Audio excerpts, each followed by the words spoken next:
तो वो छोटी सी गलती आपकी पूरी ज़िंदगी, आपका पूरा घर, आपके पूरे परिवार को बर्बाद करके रख सकती है। मतलब इस दुनिया में जितना कुछ गलत हो सकता था सब लड़कों के साथ हो रहा है। जहाँ पे भी आपको लगती है आप किसी रिलेशनशिप में जाते हो तो आपको अपनी चैट्स, अपनी ऑडियो रिकॉर्डिंग्स अपनी संभाल के रखो भाई, कि अगर किसी लड़की ने ड्रिंक किया हुआ है और कोई लड़का उसके साथ फिजिकल होता है तो इन दैट इंटॉक्सिकेटेड स्टेट अगर वो आपको कंसेंट दे भी रही है, मतलब हो भी गया, तो भी that is not valid consent. 7 साल की मिनिमम जेल है उसके ऊपर। अगर लिव इन रिलेशनशिप में लड़का किसी लड़की को छोड़ देता है हाँ, बीच में, तो लड़की लड़के से मेंटेनेंस मांग सकती है, लेकिन शादी लड़की के बिना भी। लिव इन है ना। हाँ, इन्होंने मेरा ज़बरदस्ती अबॉर्शन करवा दिया, कहाँ से प्रूव होगा ज़बरदस्ती अबॉर्शन? ससुर ने मेरे साथ ज़बरदस्ती की रात को, कि ये मेरे जो ससुर हैं ये मेरे साथ छेड़खानी करते थे। मैं किचन में खाना बना रही थी तो पीछे से आए, मेरे को हाथ लगा दिया। ये सिचुएशन होती है। किसी का डाइवोर्स हुआ, हाँ, पत्नी ने मेंटेनेंस मांगी कि मैं कमा नहीं रही हूँ और मैं रह रही हूँ अपने किसी बॉयफ्रेंड के साथ, हाँ, तो भाई साहब आप मेंटेनेंस दोगे? तब भी लायबल लड़का है। लड़का लायबल है। मैं अपनी गाड़ी बेची, कुछ साल बाद वही गाड़ी किसी लिकर स्मगलिंग केस में पकड़ी गई। अगर आप रजिस्टर्ड ओनर हो गाड़ी के, तो जब भी केस होगा तो आपकी भी रिस्पॉन्सिबिलिटी बनेगी, एफआईआर में आपका भी नाम आएगा, आपके अगेंस्ट भी केस चलेगा, जेल आपको भी हो सकती है। चालान जो होता है ना आपका, वो भी आपका एक क्रिमिनल केस बनता है बाद में। ई चालान इतना एक्सट्रीम जा सकता है? प्रॉपर्टी लेते हो, उसमें 10%, 20%, 30% लोन करा लो, फिर वो पूरा इन्वेस्टिगेशन कर लेते वो हैं। पूरी टाइटल सर्च करेंगे, रिपोर्ट बना के देंगे कि हाँ ये प्रॉपर्टी ठीक है। अगर टेनेंट आपके जो प्रॉपर्टी है उस पर कब्जा कर ले, पैसे नहीं दे रहा, किसी भी तरीके से रेंट नहीं दे रहा है और खाली भी नहीं कर रहा है, तो आप उसके अगेंस्ट आपको सिविल एक्शन लेना पड़ेगा। जाता है मैं आपके अगेंस्ट केस करता हूँ तो आपको 2 साल तक की जेल हो सकती है और चेक अमाउंट के डबल अमाउंट तक का फाइन हो सकता है। क्रिमिनल केस है। सिर्फ एक चेक बाउंस जैसी गलती पे? सिर्फ एक चेक बाउंस नहीं, चेक बाउंस जैसी गलती पे अगर पुलिस वाला कहता है कि मुझे लाइसेंस दे दो, हाँ, तो आप दिखा सकते हो, उसको लेने का राइट नहीं है उसको। आप जेल गए? हाँ, मैं नमस्ते नमस्ते नमस्कार दोस्तों, आज हमारे बीच सुप्रीम कोर्ट के वो सेलिब्रिटी एडवोकेट हैं जो इंडिया के ऑलमोस्ट हर मेजर केस को या तो लड़ चुके हैं या उन्हें कंसल्ट कर चुके हैं। एंड ट्रस्ट मी, ये पॉडकास्ट आपकी आंखें खोल देगा कि इंडिया में कितना कुछ है जो आप कैजुअली कर देते हैं, बट उसके लिए आपको 10 साल तक की जेल हो सकती है, और वहीं जो आपका लीगल राइट है वहां आप डर जाते हैं। जैसे आपकी पूरी लव लाइफ से लेके कार या बाइक खरीदना बेचना, traffic challan, property rent agreement, cheque bounce, blank cheque and even police के आगे खड़े होके भी आप क्या कुछ कर सकते हो। पर चलिए पहले शुरुआत करते हैं आपके काम के क्वेश्चन के साथ।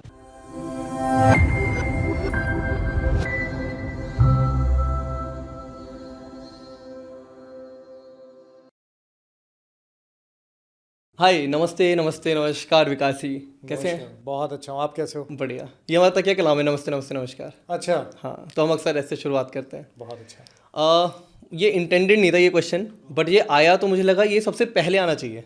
अच्छा, हाँ, क्वेश्चन है कि आपको भी क्या लगता है कि हमारा लीगल सिस्टम कहीं ना कहीं विमेन को एम्पावर करते करते अनफेयर हो गया लड़कों के लिए ही?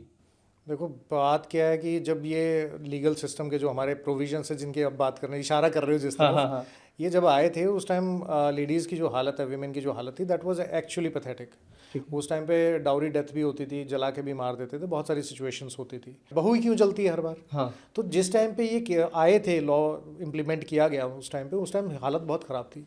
लेकिन जिस तरह की सोसाइटी अभी हो गई है, अभी रिपोर्ट है, ऑफिशियल रिपोर्ट्स आ रही हैं जो कहती हैं कि हाँ, जो फीमेल केस करती हैं, लड़कों के अगेंस्ट करती हैं, हस्बैंड्स के अगेंस्ट करती हैं, हाँ, उसमें 50 से लेकर 90% तक के फेक केसेस होते हैं। 90% भी जाता है कभी? वो इम्प्लीमेंट करने का काम है और ये थोड़ा सा इशू है। और थोड़ा क्या कहूँ, बहुत बड़ा इशू है। मेरे पास तो बहुत लोगों के मैसेज आते हैं, क्वेश्चन आते हैं। करेक्ट। और majority of these people they से कि यार हमारे खिलाफ तो फेक केस हो गया है, हमारे खिलाफ तो फेक केस हो गया। अगर मैं आपको मैसेजेस दिखाऊं, हाँ, अगर मेरे पास 10,000 मैसेज आए हुए हैं तो उसमें से कम 8,500 मैसेज ऐसे होते हैं जो कहते हैं कि हमें झूठे एलिगेशन लगाए गए हमारे ऊपर, हमारी बहू ने या गर्लफ्रेंड ने या कुछ भी ऐसा। कहीं ना कहीं चलता रहता है ये। अब थोड़ा डीप डाइव करते हैं एनीवे, है ना? हाँ बिल्कुल। जैसे हम अनमैरिड लड़कियों की पहले बात करते हैं, उस केस में टिंडर डेटिंग का मतलब ऐसे ऑनलाइन डेटिंग ये बहुत चल गया है ना। इसमें आप मिलते हैं या कुछ भी होता है, यहाँ पे भी बहुत मिसयूज़ होता होगा शायद। फिर मैंने आप ही के थ्रू सुना है कई बार कि ड्रंक गर्ल्स भी काफ़ी रिस्की होती हैं, उनसे भी थोड़ा दूर रहो। ये सब क्या क्या चक्कर है, अच्छे से बताइए। देखो पहले बात तो ना, यहाँ सारा का सारा जो कॉन्सेप्ट है वो कंसेंट का है। अच्छा, कंसेंट का मतलब क्या हुआ? आप अपनी विलिंगनेस वॉलंटरी तरीके से एक दूसरे के साथ रिलेशन में जाते हो। जैसे आपका ना ये जब आप टिंडर बोला, ये बम्बल है और बहुत सारी ऐसी डेट वाली वेबसाइट है, ऐप्स हैं। आप जाते हो, आप क्लबिंग करते हो, वहाँ किसी से मिल लेते हो। वन नाइट स्टैंड का कॉन्सेप्ट चल गया है कि आज मिले कल टाटा बाय बाय वाला सिस्टम। और उसके साथ में क्या होता है कि आप ड्रिंक करते हो। बिना ड्रिंक किए तो कोई क्लब की पार्टी जनरली कंप्लीट होती ही नहीं होती। आप अपने होश हवास में नहीं हो सारे जन। बट ये लड़की के ऊपर अप्लाई करने से पहले ये सोचना चाहिए कि अगर किसी लड़की ने ड्रिंक किया हुआ है और कोई लड़का उसके साथ फिजिकल होता है, तो इन दैट इंटॉक्सिकेटेड स्टेट अगर वो आपको कंसेंट दे भी रही है, मतलब हो भी गया, तो भी that is not valid consent. अच्छा, सबसे पहली चीज़, क्योंकि लॉ ही ऐसा है ना, कल की डेट में अगर किसी लड़की ने कंप्लेंट कर दी कि कल रात को मैंने ड्रिंक किया हुआ था और इसने मेरा मिसयूज़ कर लिया, तो दैट अमाउंट्स टू 376 का जो केस है, अच्छा, वो उसमें चला जाएगा। 7 साल की मिनिमम जेल है उसके ऊपर, सिर्फ इस गलती की वजह से। सिर्फ इस गलती की वजह से। और सबसे बड़ी चीज़ क्या है कि अगर किसी लड़की ने बोला है कि मेरा कंसेंट नहीं था इस फिजिकल रिलेशन में, तो ये कोर्ट भी प्रिज्यूम करके चलेगा कि उसका कंसेंट नहीं था। फिजिकल अगर प्रूव हो गया, तो आपका कंसेंट वाला जो पोर्शन है उसको प्रूव करना और डिस्प्रूव करना अपने आप में बहुत डिफिकल्ट होता है। इसलिए मैं मतलब बार बार लोगों को यही बोल रहा हूँ, यार तुम ही तो सावधान रहोगे, तुम अपनी ज़िंदगी के डिसीजन तुम्हें खुद लेने हैं। खुद सावधान रहने की ज़रूरत है। और जो ये अननोन वाला है, जब स्कैम्स चल रहे हैं, अब आपको मैं बताता हूँ, लखनऊ से किसी का मैसेज आया मेरे पास, उसने मुझे बताई ये बात। वो लड़के क्या किया, उन्होंने ऑनलाइन डेटिंग साइट पे किसी लड़की से मिले, 2-4-5 दिन बात हुई, लड़की ने बोला ठीक है जी मिल लेते हैं कहीं, मिले, दूसरी बार फिर मिलने की बात हुई तो वो होटल बुक हो गया। होटल बुक हो गया तो उन्होंने कहा कि ठीक है जी, लड़की बोलती कि मैं आती हूँ और हम अपना फिजिकल होंगे। लड़के ने भी क्या किया, चलो जी अपने 1-2 दोस्तों से मिलवा दूंगा, नई गर्लफ्रेंड है, वो लेके चले गए। वहाँ होटल में बैठे आराम से, कोई दिक्कत नहीं हुई, जिस तरीके की सिचुएशन थी।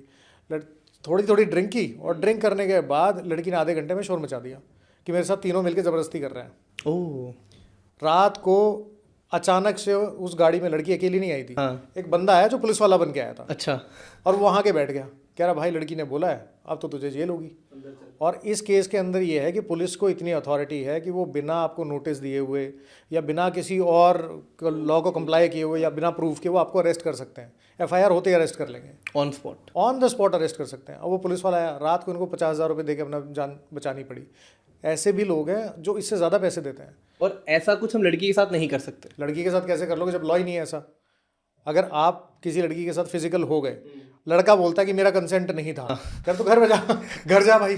उसे तो मजाक के तौर पे ले लिया जाएगा, मजाक के तौर पे कहेंगे तेरी गलती है, तेरी गलती है, तू बोल रहा है तेरा कंसेंट नहीं था, तब तो तू मजे लेने के लिए चला गया। करेक्ट। और दिस इज नॉट गुड। जिस तरह के लॉ हैं उस तरह की सिचुएशन आपको बता रहा हूँ कि स्कैम्स भी बढ़ रहे हैं। यहाँ ऐसी भी केसेस देखने को आते हैं जो एक लड़की ने अलग अलग डिस्ट्रिक्ट में 5-5, 6-6 एफआईआर करवा रखे अलग अलग लोगों के अगेंस्ट, और ऐसे ही कमा रही है। सेम एलिगेशन है। अच्छा, कहीं से कुछ पैसे मिल जाते हैं, कहीं से कुछ पैसे मिल जाते हैं। तो जब कोर्ट ने ये ट्रैक किया तब तो उसे गलत प्रूव किया होगा कि तेरी गलती है लड़की। कोर्ट नहीं ट्रैक करता है। प्रॉब्लम ये है कि कोर्ट ट्रैक नहीं करता है। आपके अगेंस्ट कोई एफआईआर हो गई तो आपका क्रिमिनल रिकॉर्ड में नाम चला गया। वो सेंट्रल हमारा जो एनसीआरबी का जो रिकॉर्ड है उसमें आपका नाम चला जाता है। तो आपके अगेंस्ट जितनी भी एफआईआर होंगी, जब इन्वेस्टिगेटिंग ऑफिसर उस पर डिटेल डालेगा तो सारी एफआईआर आ जाएंगी कि भाई इस भानु के नाम से मान लो इतनी केसेस हैं, तो आपके वो प्रीवियस क्रिमिनल रिकॉर्ड शो कर सकता है। अच्छा, लेकिन किसी क्राइम अगेंस्ट वुमेन की अगर आप बात करोगे तो उस सिचुएशन में लड़की का नाम डिस्क्लोज नहीं कर सकते आप। कंप्लेनेंट ने कितने केस कर रखे हैं इसका डाटाबेस नहीं होता है। तो एक लड़की अगर 10 जगह केस करती है तो उसका ट्रैक करना बहुत मुश्किल है। लड़की के केस में, और लड़के के केस में ये भी ईजी है। लड़के के केस में तो ईजी है, जिसके अगेंस्ट एफआईआर होगी उसके लिए ईजी है। अब गुड़गांव की एक लड़की को अरेस्ट किया था पुलिस ने, क्योंकि उसने अलग अलग डिस्ट्रिक्ट में अलग अलग लड़कों के अगेंस्ट सेम एलिगेशन लगाई हुई थी। अच्छा। एक केस तो मेरे पास भी है, अभी फाइनल आर्ग्यूमेंट पे चल रहा है। लड़की ने यही एलिगेशन लगाई, फॉल्स प्रॉमिस ऑफ मैरिज का था, उसका केस हम लड़ रहे हैं। 2-4 महीने बाद उसने किसी दूसरी डिस्ट्रिक्ट में जाके किसी और लड़के के अगेंस्ट सेम एलिगेशन लगा दी। वो एक्विट हो गया, ये बेचारा पहले से अभी तक झेल रहा है केस। प्रॉब्लम ये नहीं कि आप बचोगे या नहीं बचोगे, जो कोर्ट का हैरेसमेंट है ना, जो टाइम है, वो अपने आप में आपकी जान ले लेगा। लड़के सुसाइड कर लेते हैं इस चक्कर में, कहते हैं कि मेरे अगेंस्ट फॉल्स एलिगेशन लग गए हैं, मैं क्या करूं। आपका क्रिमिनल रिकॉर्ड में नाम आ गया, सरकारी नौकरी कर नहीं सकते, आप किसी एग्जाम की तैयारी करोगे या कोर्ट की डेट भुगतोगे, पुलिस वाले जो हैं वो आपको हैरेस करेंगे, पैसा आपको वहाँ पे भी देना पड़ेगा, लॉयर जो हैं उनको भी पैसा देना पड़ेगा। उसके बाद जो अगर 6-7 साल केस चल गया, जिस तारीख पे आप नहीं गए वहाँ वारंट निकल गए, आपके घर पे पुलिस आके खड़ी हो जाएगी, अरेस्ट हो जाओगे। उसके बाद भी ये गारंटी नहीं है कि आप जो है उसमें एक्विट हो जाओगे। और अगर बरी नहीं हुए, कोर्ट में गए जी, आपने बोला जी मुझे बेल दे दो, अपील के टाइम पे कोर्ट कहता है कि 7 साल की जेल दे रखी है, 2 साल हुए हैं, अभी बाद में देखते हैं। कोर्ट के पास भी इतना टाइम नहीं है ना। तो एक छोटी सी गलती, अगर आप आज समझदार नहीं हो, आज समझदारी नहीं दिखा रहे हो, तो वो छोटी सी गलती आपकी पूरी ज़िंदगी, आपका पूरा घर, आपके पूरे परिवार को बर्बाद करके रख सकती है। मतलब इस दुनिया में जितना कुछ गलत हो सकता था सब लड़कों के साथ हो रहा है। हो सकता है, हो रहा नहीं, हो सकता है। डिपेंड करता है कि आप कितने डिलीजेंट हो। आपको जब शुरुआत में कोई नेगेटिव चीज़ दिख गई तो उससे पीछे हट जाओ। और जहाँ पे भी आपको लगती है आप किसी रिलेशनशिप में जाते हो, तो आपको अपनी चैट्स, अपनी ऑडियो रिकॉर्डिंग्स अपनी संभाल के रखो भाई। यही मेरा क्वेश्चन था अगला, कि हाउ टू प्ले सेफ, मतलब प्ले शायद सही वर्ड नहीं है, बट फिर भी इस प्रोसेस में अगर आ ही रहे हैं, कोई अगर नो स्ट्रिंग्स अटैच दोनों तरफ से है ही, तो लड़का अपनी तरफ से क्या कर सकता है जिससे वो सिक्योर्ड रहे? फिर वही प्ले सेफ का मतलब होता है पर प्ले करना है मतलब प्ले गलत वर्ड है, सॉरी, बट मतलब अगर ऐसे आना ही है, देखो मान लीजिए कि नहीं है रिलेशनशिप में और अगर दोनों तरफ से कंसेंट है, तो लड़का कैसे प्रूव करे कि भाई कंसेंट था उसका भी? देखो ये ना सारी जो चीज़ें हैं वो डिपेंड करती हैं सिचुएशंस पे। आपका कितना लंबा रिलेशनशिप है, जिसके साथ आप हो, उनसे आपकी क्या बात हो रही है, कैसे बात हो रही है, व्हाट्सएप पे क्या मैसेजेस हुए हैं, आपके एसएमएसेस क्या हुए हैं। आप कई बार क्या होता है कि फिजिकल होते हैं जब इंटीमेट मोमेंट में, तो कई बार ना उसकी छोटी फोटोग्राफी या वीडियोग्राफ बना लेते हैं, आप रख लेते हैं, और वो बोलते हैं कि नहीं हम तो सिर्फ अपने पर्सनल मोमेंट के लिए रखते हैं। हाँ। ये भी चीज़ें होती हैं, लेकिन उसको रखना अपने आप में ऑफेंस है। कल की डेट में लड़की एलिगेशन लगाती है कि भाई आपने मुझे ब्लैकमेल किया था, वो वीडियो दिखा के, अच्छा, न्यूड्स मांगते हैं फिर उन्हीं को ब्लैकमेल। तो ये सिचुएशन रहती है। खुद को सेफ रखने का सिंपल तरीका यही है कि या तो आप इस तरह के रिलेशनशिप में जाओ ही मत, बड़ा सिंपल है। ठीक है कि भाई ठीक है, इस डेटिंग कल्चर से बाहर आ जाओ। हाँ देखो सेफ तो शादी भी नहीं है, सेफ तो शादी भी गारंटी वहाँ भी नहीं है। ठीक है, गारंटी वहाँ पे भी नहीं है। लेकिन आप या तो इस तरह के रिलेशनशिप में मत जाओ, अगर इस तरह के रिलेशनशिप में जाते हो तो अपनी इंस्टिंक्ट को इग्नोर मत करो। दूसरा, जो भी आप बात करते हो, जिस तरीके की सिचुएशन होती है, उन सिचुएशन का आपके पास एटलीस्ट एक रिकॉर्ड होना चाहिए। रिकॉर्ड कैसे? रिकॉर्ड इन द सेंस कि आप मैसेजेस खेल रहे हो, हाँ। बात कर रहे हो, रात को 3 बजे मैसेज कर रहे हो, आप एक दूसरे को मैसेज कर रहे हो, उसको डिलीट मत करो। लड़कों की सबसे बड़ी गंदी आदत क्या होती है ना, कि आज लड़की से बात कर रहे हैं, कल उससे बात करनी बंद की तो सब डिलीट मारेंगे। बड़ी हाँ, कल अगर एलिगेशन लग गए तो प्रूव कैसे करोगे, कहाँ से लाओगे? क्योंकि लड़की ने बोला कि मेरा इसके साथ फिजिकल था, हाँ, लेकिन कंसेंट नहीं था। हाँ, दैट मीन्स कि वो प्रिज्यूम किया जाएगा कि कंसेंट नहीं था। इस सिचुएशन में आपको कंसेंट प्रूव करने के लिए कहीं ना कहीं जो आपकी चीज़ें हैं, जो आपके एसएमएसेस हैं, ऑडियो रिकॉर्डिंग्स हैं, जो आपका ग्रुप है दोस्तों का, अच्छा, आप या तो पूरे ग्रुप के साथ रहिए ना, ताकि बाकी लोग भी बता सकेंगे इनके बीच में तो ये चीज़ चल रही थी और ये नहीं चल रही हाँ, थी। हाँ, हाँ, तो आप अपनी तरफ से विटनेसेस कल की डेट में कोर्ट में ला सकते हो। देखो this is too much to ask for a guy कि भाई आप यार रिलेशनशिप पे ध्यान दोगे, उसके नखरे उठाओगे या फिर ये चीज़ें चैट्स पूरा कंसेंट यहाँ पे डॉक्यूमेंट करोगे, लेकिन संभाल के तो रखना पड़ेगा ना आपको। हाँ, सबसे बेटर जो ऑप्शन है, बेटर सेफ देन सॉरी। क्या होगा कि चैट्स में आप कंसेंट मांगो? मैं कंसेंट नहीं मांगना होता। आप करते क्या हो कि अपनी तरफ से कभी भी अगर आप किसी लड़की से शादी नहीं करना चाहते हो, अच्छा, तो कभी भी उसको ये मत बोलो कि हम शादी करेंगे, हमारे बच्चे होंगे, हमारा घर होगा। मजाक में भी नहीं? मजाक में भी नहीं, कभी भी मजाक में नहीं। क्योंकि जब तक सब गुडी गुडी है तब तक ठीक है। जैसे ही आपका कहीं थोड़ा सा भी खटका लगा ना, अनबन हुई, कि अब अनबन हो गई ज़रा सी, ये सारे केस उसके बाद ही होते हैं। दूसरा, कभी भी अपना जो फाइनेंशियल स्टेटस है ना, कि आपके पास कितना पैसा है, आप कितना खर्च कर रहे हो, वो कभी भी किसी लड़की को शो करने की ज़रूरत नहीं है। This is message to all the boys. This is message to all the boys. Criminal law एक ऐसी चीज़ है, अगर आपने एक बार उसको मोशन में डाल दिया तो आप उसको रोक नहीं सकते, आपका काम खत्म। लड़की अगर गुस्से में एक बार किसी भी तरीके से, ऐसे केसेस हैं मेरे पास, उसमें क्या होता है, लड़की ने एक बार ये हुई लड़ाई झगड़ा, पुलिस के पास पहुंच के एफआईआर करवा दी। 4 दिन बाद लड़की को रियलाइज होता है यार गलत कर दिया मैंने। हाँ, या मान लो फिर से प्यार में आ गए या फिर से कुछ सॉरी भी हो रीजन गई। हो हाँ, सकता है, हाँ, कुछ भी रीजन हो फिर सकता है। उसको लगता है कि मैंने गलत कर दिया, अब ये नहीं होना चाहिए था। हाँ, लेकिन एक बार अगर एफआईआर होगी तो हाई कोर्ट से नीचे उस एफआईआर को ख़त्म नहीं कर सकता कोई।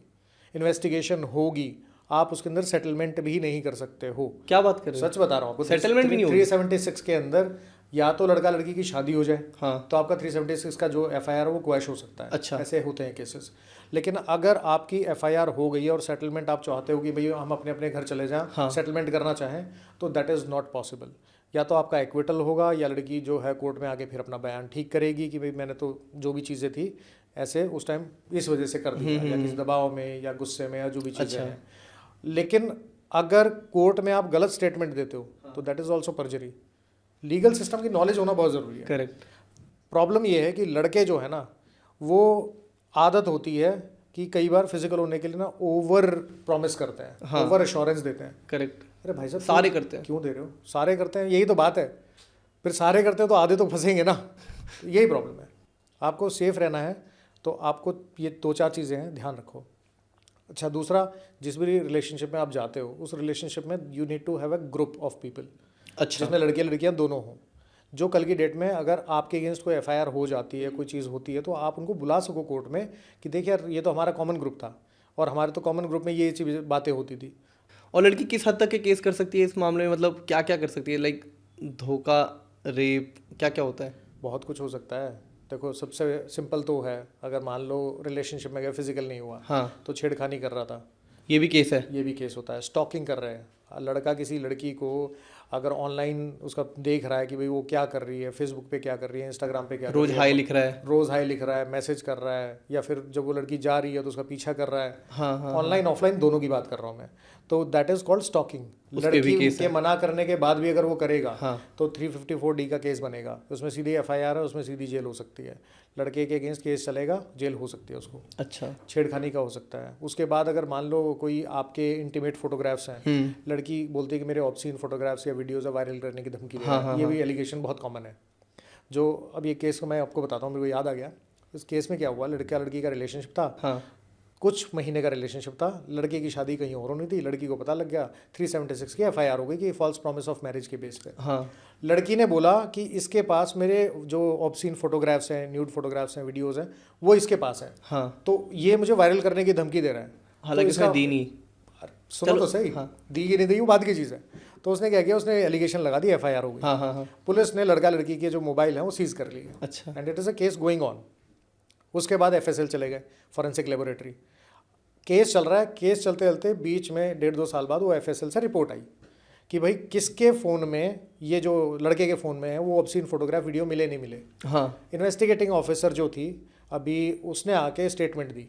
उसकी स्टेटमेंट क्या है, वो कहती है कि फ़ोटोग्राफ मिले हैं, दोनों के मिले हैं, लड़के के लड़की के, वीडियो भी मिले हैं लड़के के लड़की के, लेकिन वो लड़की के फ़ोन में है, अच्छा, लड़के पे है ही नहीं। लड़के के पास है ही नहीं। Now still he is facing that trial. Trial अभी भी लड़का फेस करेगा। लड़का फेस कर रहा है ना, क्योंकि एफएसएल की रिपोर्ट आने में 2-3 साल लग गए। हाँ कौन बताएगा किसके फ़ोन में थे? आप डिलीट कर देते हो, डिलीट करने के बाद भी डाटा तो रिकवर होता है ना, और एफएसएल टेक्स टाइम, केसेस इतने ज़्यादा हैं।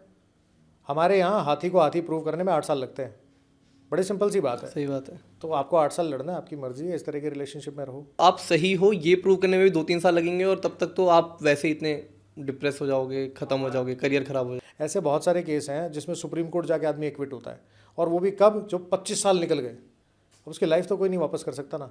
कोर्ट बोल देता है चलो जी इसको 10 लाख रुपए कंपनसेशन दे दो। क्या 10 लाख रुपए आपके 25 साल कंपनसेट कर देंगे? क्या 7 साल छोड़ो, आप एक महीने जेल में रह लो, एक दिन की आपकी अगर वर्थ की मैं बात करूं, अगर आपको 10 लाख रुपए भी दे दे कोई आदमी, क्या कि 1 महीना जेल में रह ले, तो क्या ये वर्थ है किस आदमी के एक महीने की? वहाँ जेल में उसके साथ क्या हो रहा है, किस मेंटल टॉर्चर से वो गुजर रहा है, उसको कौन कंपनसेट करेगा? कोई नहीं कर सकता कंपनसेट। इसी के बीच बस थोड़ा सा लिव इन के बारे में छेड़ दो, फिर हम मैरिड लाइफ पे जाएंगे। लिव इन में रहना अगेन वहाँ के लिए कुछ मेजर है, या अगेन वो भी अवॉइडेबल चीज़ है, या गलती है इंडिया लॉ के हिसाब से? देखो इंडियन लॉ में अगर आप बात करो लिव इन का कॉन्सेप्ट, अभी उत्तराखंड का यूनिफॉर्म सिविल कोड पास हुआ है। हाँ। उससे पहले लिव इन का कॉन्सेप्ट जो है वो लीगलाइज नहीं था। अब लिव इन के अंदर जो उत्तराखंड में पास हुआ है, अगर हम उसको ठीक से इम्प्लीमेंट करें, हाँ। तो भी ऐसा नहीं है कि लड़के 100% सेफ हैं। बात सिर्फ इतनी है कि आप लिव इन रिलेशनशिप में चले गए, आप चाहे उत्तराखंड के रहने वाले हो चाहे आप बाहर के रहने वाले हो, आपके लिए मैंडेटरी है कि उसको रजिस्टर करवाना पड़ेगा। लड़का लड़की को कंसेंट का देना पड़ेगा, हम अपनी मर्जी से एक दूसरे के साथ रह रहे हैं। अच्छा। लड़कों के लिए बेनिफिट सिर्फ इतना सा है इसके अंदर कि वो 376 का जो एफआईआर होती है, जो आपके अगेंस्ट फॉल्स एलिगेशन लगते हैं, आप वो एलिगेशन से बच जाओगे। लेकिन अगर लिव इन रिलेशनशिप में लड़का किसी लड़की को छोड़ देता है, हाँ, बीच में, तो लड़की लड़के से मेंटेनेंस मांग सकती है।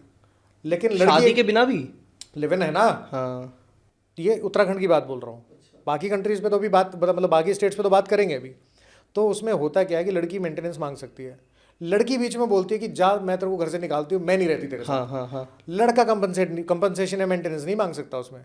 अब जैसे यहाँ पे ये भी है शायद वही है कि अगर मैरिज की प्रॉमिस अगर लड़का कर रहा है और फिर नहीं करता तो लड़के पे केस है, और लड़की करती है तो कुछ नहीं है। देखो और लड़कियां भी तो छोड़ती हैं लड़कों को, मतलब इतना ऐसा होता है। सारे आशिक बेचारे। आशिक विचारों की बात नहीं है। देखो क्या होता है कि लड़का लड़की है, अगर लड़की ने किसी लड़के को प्रॉमिस किया कि मैं तुझसे शादी कर लूँगी, और उसके बाद वो अपना आराम से रिलेशनशिप एंजॉय करती है, उसके बाद लड़के को छोड़ देती है, लड़का बोलता है कि फॉल्स प्रॉमिस के ऑफ मैरिज के बेस पे मैं इसके ऊपर केस करूँगा, तो भाई साहब कुछ नहीं कर सकता, तुम कुछ भी नहीं कर सकता ना। तुम कोई क्रिमिनल एफआईआर करवा सकते हो उसके अगेंस्ट। हाँ, मैक्सिमम ये है कि अगर आपने कुछ गिफ्ट दिया हो, कुछ पैसे उसको दे रखे, आप रिकवरी फाइल करोगे। अच्छा। लेकिन अगर आपने वो लीगल एक्शन लिया, लड़की लॉयर के पास जाएगी, लड़की तुम्हारे against false promise of marriage या कोई दूसरा फिजिकल रिलेशन, वो 2-3 और डाल देगी, वो तुम्हारे ऊपर 2-3 डाल देगी, और तुम अगले दिन ही जेल चले जाओगे। तुम पैसे लेने गए थे, पैसे दे के आओगे। लड़कों के पास ये रेमेडी नहीं है।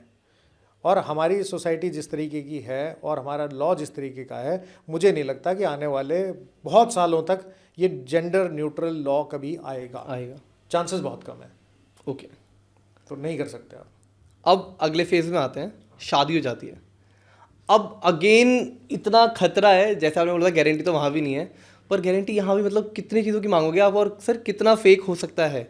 लड़की बोलती है, लड़की के परिवार वाले बोलते हैं कि भाई बहू के वाले कि भाई इन्होंने हमें ज़बरदस्ती हमसे दहेज लिया, धमका के परेशान करके। हाँ, ये बहुत ज़्यादा चलता है ना। हाँ भाई जिस टाइम आपसे दहेज मांग रहे थे उस टाइम आप FIR करवाते, तब तो आपने करवाई नहीं। अब आप 3-4 साल बाद बोल रहे हो कि शादी की सगाई के टाइम से मुझसे दहेज मांग रहे हैं, तो आपने दहेज दिया। करेक्ट। तो जेल तो तुम्हें भी होनी चाहिए। लेना और देना दोनों क्राइम है। सही बात है। तो अगर कोई ले रहा है तो उसको 3 साल जेल, दे रहा है तो उसको भी तो जेल दो ना। उसके अगेंस्ट कोई एक्शन नहीं होता है। ये प्रॉब्लम है। और ये लड़की 2 साल बाद भी कह सकती है कि इन्होंने तब मिले, मतलब हमें ब्राइब, मतलब हमें कहा था कि दहेज दो दहेज दो। देखो दहेज के 498A के जो केसेस हैं वो शादी के 15-20 साल बाद भी रजिस्टर होते हैं। 15 साल बाद कोई औरत कह सकती है कि मेरे से दहेज मांगा था। मैंने खुद एक केस लड़ाया है, गुड़गांव का केस था। चंडीगढ़ हाई कोर्ट से हम एंटीसिपेटरी बेल करवा गया था। उस टाइम अरनेश कुमार की जजमेंट भी नहीं आई थी। उस सिचुएशन में वेल एजुकेटेड डॉक्टर अपने हस्बैंड, जो कि खुद PhD है, प्रोफेसर है, शादी के 27 साल बाद 498A का केस किया था। 27 साल बाद, और FIR हो गई थी उसमें। और डिस्ट्रिक्ट कोर्ट में, मतलब ऐसे वाहियात केस में भी डिस्ट्रिक्ट कोर्ट में एंटीसिपेटरी बेल लगाई और डिसमिस हो गई। हाई कोर्ट से बेल मिली थी। अच्छा, सोचने की बात है। इस तरह के केसेस भी हैं। तो लॉ जो है वो बहुओं के फेवर में है। सेफगार्ड्स पे बाद में बात करेंगे। तो अगर फॉल्स एलिगेशन लगाने की बात आती है तो कहाँ तक आती है? दहेज, मेरा स्त्री धन, हाँ, जो ज्वेलरी मुझे लड़के वालों ने दी, जो लड़की वालों ने दी, वो सारी ज्वेलरी मेरे पास थी। मेरे सास ससुर ने अपने घर पे रख ली, ये बोल के बेटी सेफ रहेगी हमारे पास, या जेठ ने रख ली, हस्बैंड ने रख ली, और आज तक दे नहीं रहे मुझे मांगने के बाद भी। इस पे भी केस हो जाएगा। मेरी ज्वेलरी सारी इनके पास है। चलो वो उठा के ले गई, करते रहो प्रूफ। कौन प्रूव करेगा यार? किसके पास रहेंगी चीज़ें? हाँ। आपने वो लगा दी एलिगेशन, FIR हो गई, अब झेलते रहो। इसके अलावा बात क्या आएगी कि ये मेरे जो ससुर हैं, ये मेरे का छेड़खानी करते थे। मैं किचन में खाना बना रही थी तो पीछे से आए, मेरे को हाथ लगा दिया। ये सिचुएशन होती है। मैं बाथरूम में नहाने जा रही थी तो जानबूझ के दरवाज़ा खुला छोड़ देते हैं। हाँ। इधर उधर से ताका झांकी करते हैं। एलिगेशन लगते हैं। ये भी एलिगेशन लगते हैं कि मेरे पति घर पे नहीं थे तो मेरे साथ इन्होंने बिस्तर पे आने की कोशिश की। ये भी एलिगेशन, ससुर पे ज़बरदस्ती मेरे साथ किया, ये भी एलिगेशन लगते हैं। क्यों? क्योंकि सुप्रीम कोर्ट ने तो बोल दिया कि जिस भी केस में 7 साल से कम की जेल है, उसमें आपको अरेस्ट करने की ज़रूरत नहीं है। 2013-14 में अरनेश कुमार की जजमेंट आई थी, उन्होंने बोला सुप्रीम कोर्ट ने। उसके बाद से ये इन्वेंटिव चीज़ें जो है ना वो आनी शुरू हो गई। इन्वेंटिव चीज़ें मतलब कि आ गए कि भाई इन्होंने मुझे ऐसी कोई दवाई खिलाई जिससे मेरे मुंह से हरे झाग आने लग गए, येलो कलर के झाग आए। कौन प्रूव करेगा 6 महीने पहले क्या हुआ था? इन्होंने मेरा ज़बरदस्ती अबॉर्शन करवा दिया। कहाँ से प्रूव होगा ज़बरदस्ती अबॉर्शन? ससुर ने मेरे साथ ज़बरदस्ती की रात को, कहाँ से प्रूव करोगे आप? फिजिकल प्रूव नहीं कर सकते। एक्सट्रीम सर्कमस्टेंसेस में, मैं एक हाई कोर्ट में ना केस था, उसमें क्वेश्चनिंग के लिए गए थे हम। पत्नी ने एलिगेशन लगाया था कि मैं अपने परिवार के साथ रहती हूँ, ऐसे ऐसे मेरे ससुर, देवर, जेठ जो भी हैं ये लोग आसपास रहते हैं, और इन सब लोगों ने मेरे साथ ज़बरदस्ती की रात को। और सबके अगेंस्ट 376 की FIR हो गई। 4-5 लोगों की मैंने एंटीसिपेटरी बेल करवाई, उसके बाद एक की रेगुलर बेल, सरेंडर का, पति को सरेंडर करवाया, फिर उनकी बेल करवाई क्वेश्चन के लिए। बाद में हमने किसी तरीके से उस मामले को सेटल करवाया। पत्नी ने बाद में आके बोला कि नहीं, हमारी ये तो नहीं हुआ था मेरे साथ, जो एलिगेशन लग गई। तो FIR तो क्वैश हो गई, लेकिन वो ट्रॉमा था ना जो कुछ महीने का। जो आदमी गाँव में रहता है, ससुर जो वहाँ रहता भी नहीं है, सास जो वहाँ रहती भी नहीं है, उनका नाम भी आया हुआ है, वो आदमी कहता है मैं अपने गांव में मुंह दिखाने लायक नहीं हूँ कि मेरी बहू ने ये एलिगेशन लगाया कि मैंने बहू के साथ ज़बरदस्ती की है। मेरी तो बेटी से बढ़ के है। बिल्कुल रोया रोया मेरे सामने आके बैठ के, कह रहा मैं अपने गांव नहीं जा सकता, और अगर ये चलता रहा तो अगर मैं सुसाइड कर लूँगा। क्या क्या मुँह दिखाऊंगा यार कल की डेट में? और हमारे यहाँ तो रिश्तेदार भी इतने अच्छे हैं ना कि पीछे पीछे खूब मिर्च मसाला लगाते हैं। भाई एलिगेशन लगी, किया तो होगा, किया तो होगा। अब क्या यार, तुम्हें क्या पता किसी के घर में क्या चल रहा है? तुम अपनी लाइफ देख लो, गॉसिप्स भी चलते हैं ना। तो ये सिचुएशंस हैं। जब एक्सट्रीम आपके अगेंस्ट होगा तो वो कितना एक्सट्रीम जा सकता है, कोई लिमिट नहीं है। कोई लिमिट नहीं है उसकी। ना तुम्हारे पास रिकॉर्डिंग है, ना फिजिकल का कोई चीज़ें हैं, ना तुम्हारे पास जिस ज्वेलरी की तुम बात कर रहे हो, ना तुम्हारे पास बिल है उसके कि ये ज्वेलरी एक्चुअली में दी गई थी, नहीं दी गई थी। लेकिन तुम्हें सच को सच प्रूव करने में जो 8 साल, 9 साल, 10 साल लगेंगे वो लगेंगे। And that is why most of these cases have become an extortion tactic. पैसे, आप कोर्ट में जाओ, आपने बहुत सारे वीडियोस देखे होंगे, कोर्ट भी एक चीज़ पूछता है, भाई डाइवोर्स लेना है, इस लड़की को, अपनी बहू को या अपनी पत्नी को कितने पैसे दोगे। ये नहीं होता हाँ। कि भाई बिना पैसे के तू भी पढ़ी लिखी है तो अपने घर जा। हालांकि दोनों कमा रहे हैं तब भी, दोनों कमा रहे हैं, एलिमनी है। हाँ। हस्बैंड वाइफ की अगर डाइवोर्स भी होता है तो डाइवोर्स में भी एलिमनी जो है वाइफ को मिलती है। मेंटेनेंस मिले ना मिले, भाई ठीक है, मेंटेनेंस। और भी सुन लो, डाइवोर्स हो गया, डाइवोर्स के बाद भी आपकी डाइवोर्स्ड वाइफ अगर कमा नहीं रही है या कमा रही है और अपनी इनकम को सप्रेस करती है, in that situation also she can claim maintenance from you. तब तक मांग सकती है, तब तक ले सकते हैं जब तक उसकी दूसरी शादी ना हो जाए। और अगर वो शादी ना करके किसी बॉयफ्रेंड के साथ रह रही है तो मजे लो, तब भी कंपनसेशन दूंगा मैं उसे। नहीं मेंटेनेंस तब भी मेंटेनेंस देता रहूंगा उसे हर महीने। देते रहोगे। वो अपने बॉयफ्रेंड के साथ है, वो लिव इन में रहती है, ऐसे केसेस है। अच्छा लिविंग में रहती है तब भी। किसी का डाइवोर्स हुआ, हाँ पत्नी ने मेंटेनेंस मांगी कि मैं कमा नहीं रही हूँ, हाँ, ये कमा रहा है, डाइवोर्स्ड वाइफ हूँ, आप मेंटेनेंस दिलवाओ, और मैं रह रही हूँ अपने किसी बॉयफ्रेंड के साथ, हाँ, तो भाई साहब आप मेंटेनेंस दोगे। तब भी लायबल लड़का है। लड़का लायबल है, पति लायबल है। हाँ। पति का मतलब सफरिंग, यहाँ है सिचुएशन। और मैं नहीं बोल रहा हूँ, लैटिन वर्ड है पति, उसका मतलब ही सफरिंग होता है। अच्छा। हाँ, और वो प्रैक्टिकल है। हाँ। और हमेशा देखना कि 99% केसेस में जब भी डाइवोर्स होगा, हाँ। पति पेमेंट करके ही डाइवोर्स लेगा। पैसे देने पड़ेंगे, देने ही पड़ते हैं। ऐसे बहुत कम केसेस होते हैं जिसमें पति जो है वो बिना पैसे दिए उसका जो है। तो 99% केसेस में अगर आप डाइवोर्स की बात करोगे, हाँ। तो उसमें ये याद रखना कि चाहे कोर्ट हो चाहे कैसे भी हो, पति का पीछा जब छूटता है जब वो अपनी पत्नी को पैसे दे दे, चाहे आप किसी भी सिचुएशन में दोगे, देना पति को ही पड़ेगा। मतलब अगर मेरी शादी होती है, मेरे नाम पे कुछ प्रॉपर्टी है और फिर मेरा डिवोर्स होता है, पहले तो वो मेरी प्रॉपर्टी का भी हिस्सा ले जाएगी अगर मेरे नाम पे कुछ प्रॉपर्टी है तो? अच्छा, वो नहीं ले जाएगी। देखो, लॉ तो ये बोलता है कि पति के नाम पे अगर कोई प्रॉपर्टी है या पत्नी के नाम पे कोई प्रॉपर्टी है, तो जस्ट बिकॉज कि आपकी शादी हो गई तो पति की प्रॉपर्टी में डायरेक्टली पत्नी का कोई हिस्सा नहीं होता। अच्छा। वो आपसे 50% क्लेम नहीं कर सकती। ठीक है। जो अमेरिका में है कि भाई आपने प्रीनप अगर नहीं किया तो आने वाले टाइम में जितना शादी के बाद आपने कमाया होगा वो आधा आधा हो जाएगा। हाँ। इंडिया में ऐसा नहीं है, यहाँ पे थोड़ा यहाँ नहीं है, इस चीज़ में आप सेफ हो। ठीक है। लेकिन जो प्रॉपर्टी पति के नाम पे है, पत्नी के साथ अगर आपकी अनबन हो गई तो वो आपसे रेजिडेंस ऑर्डर मांग सकती है, यानी कि आपकी प्रॉपर्टी है, वो उसमें रहने का राइट ले सकती है। जब तक वो जिंदा रहेगी तब तक रहेगी। अच्छा। डोमेस्टिक वायलेंस एक्ट में ये प्रोविजन है। तो अगर वो केस फाइल कर देती है और वो कहती है कि पति के नाम पे फ्लैट है, हाँ, और पति यहाँ रहता है, और मान लो एक ही फ्लैट है, और वो बोलती है कि मैं तो इसमें रेजिडेंस ऑर्डर प्रेस कर रही हूँ और मेरे को तो रहना है यहाँ पे, मैं किराए पे नहीं रह सकती, तो कोर्ट ये डायरेक्शन दे सकता है कि तू इसी फ्लैट में रह ले। उसके बाद वो एप्लीकेशन लगाए अगर बाई चांस पति के अगेंस्ट कि भाई तुम ये मेरे साथ डोमेस्टिक वायलेंस करता है, मुझे गालियाँ देता है, धमकाता है, तो कोर्ट पति को ये डायरेक्शन दे सकता है कि तुम किसी और जगह जाके रहो, ये यहीं रहेगी, अपने फ्लैट से निकल के, अपने फ्लैट से बाहर किराए पे रहो। ऐसा भी होता है। तो ये सिचुएशन जो है किस तरीके से मैनिपुलेट होती है, उसको किस तरीके से यूज़ किया जाता है, वो सब चीज़ें उसके बाद आती हैं। लेकिन आपकी प्रॉपर्टी में डायरेक्टली कि आप कितने, आपके एसेट्स हैं, आपके म्यूचुअल फंड कितने हैं, आपकी एफडी कितनी है, उस पर इनहेरेंटली डायरेक्टली आपकी पत्नी का 50% राइट नहीं होता। अच्छा। जब तक आप जिंदा हो। ओके। उसके बाद अगर आपको कुछ हो जाता है तो आपका सक्सेशन जो वाला पोर्शन है वो अलग है, उसको अलग तरीके से ट्रीट किया जाता है। लेकिन जनरली वो गुडी सिचुएशंस होती हैं।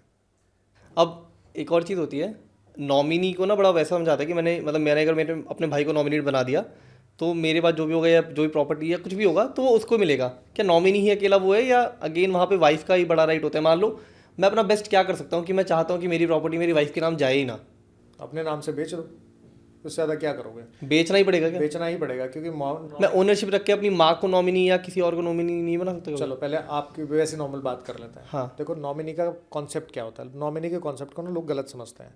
नॉमिनी का कॉन्सेप्ट ये होता है कि मैंने अगर बैंक में अपना नॉमिनी अपने भाई को, मदर को, भाई किसी को भी बना दिया, हाँ, तो मुझे अगर कुछ हो जाता है तो उस सिचुएशन में मेरी प्रॉपर्टी उस नॉमिनी को दे दी जाएगी।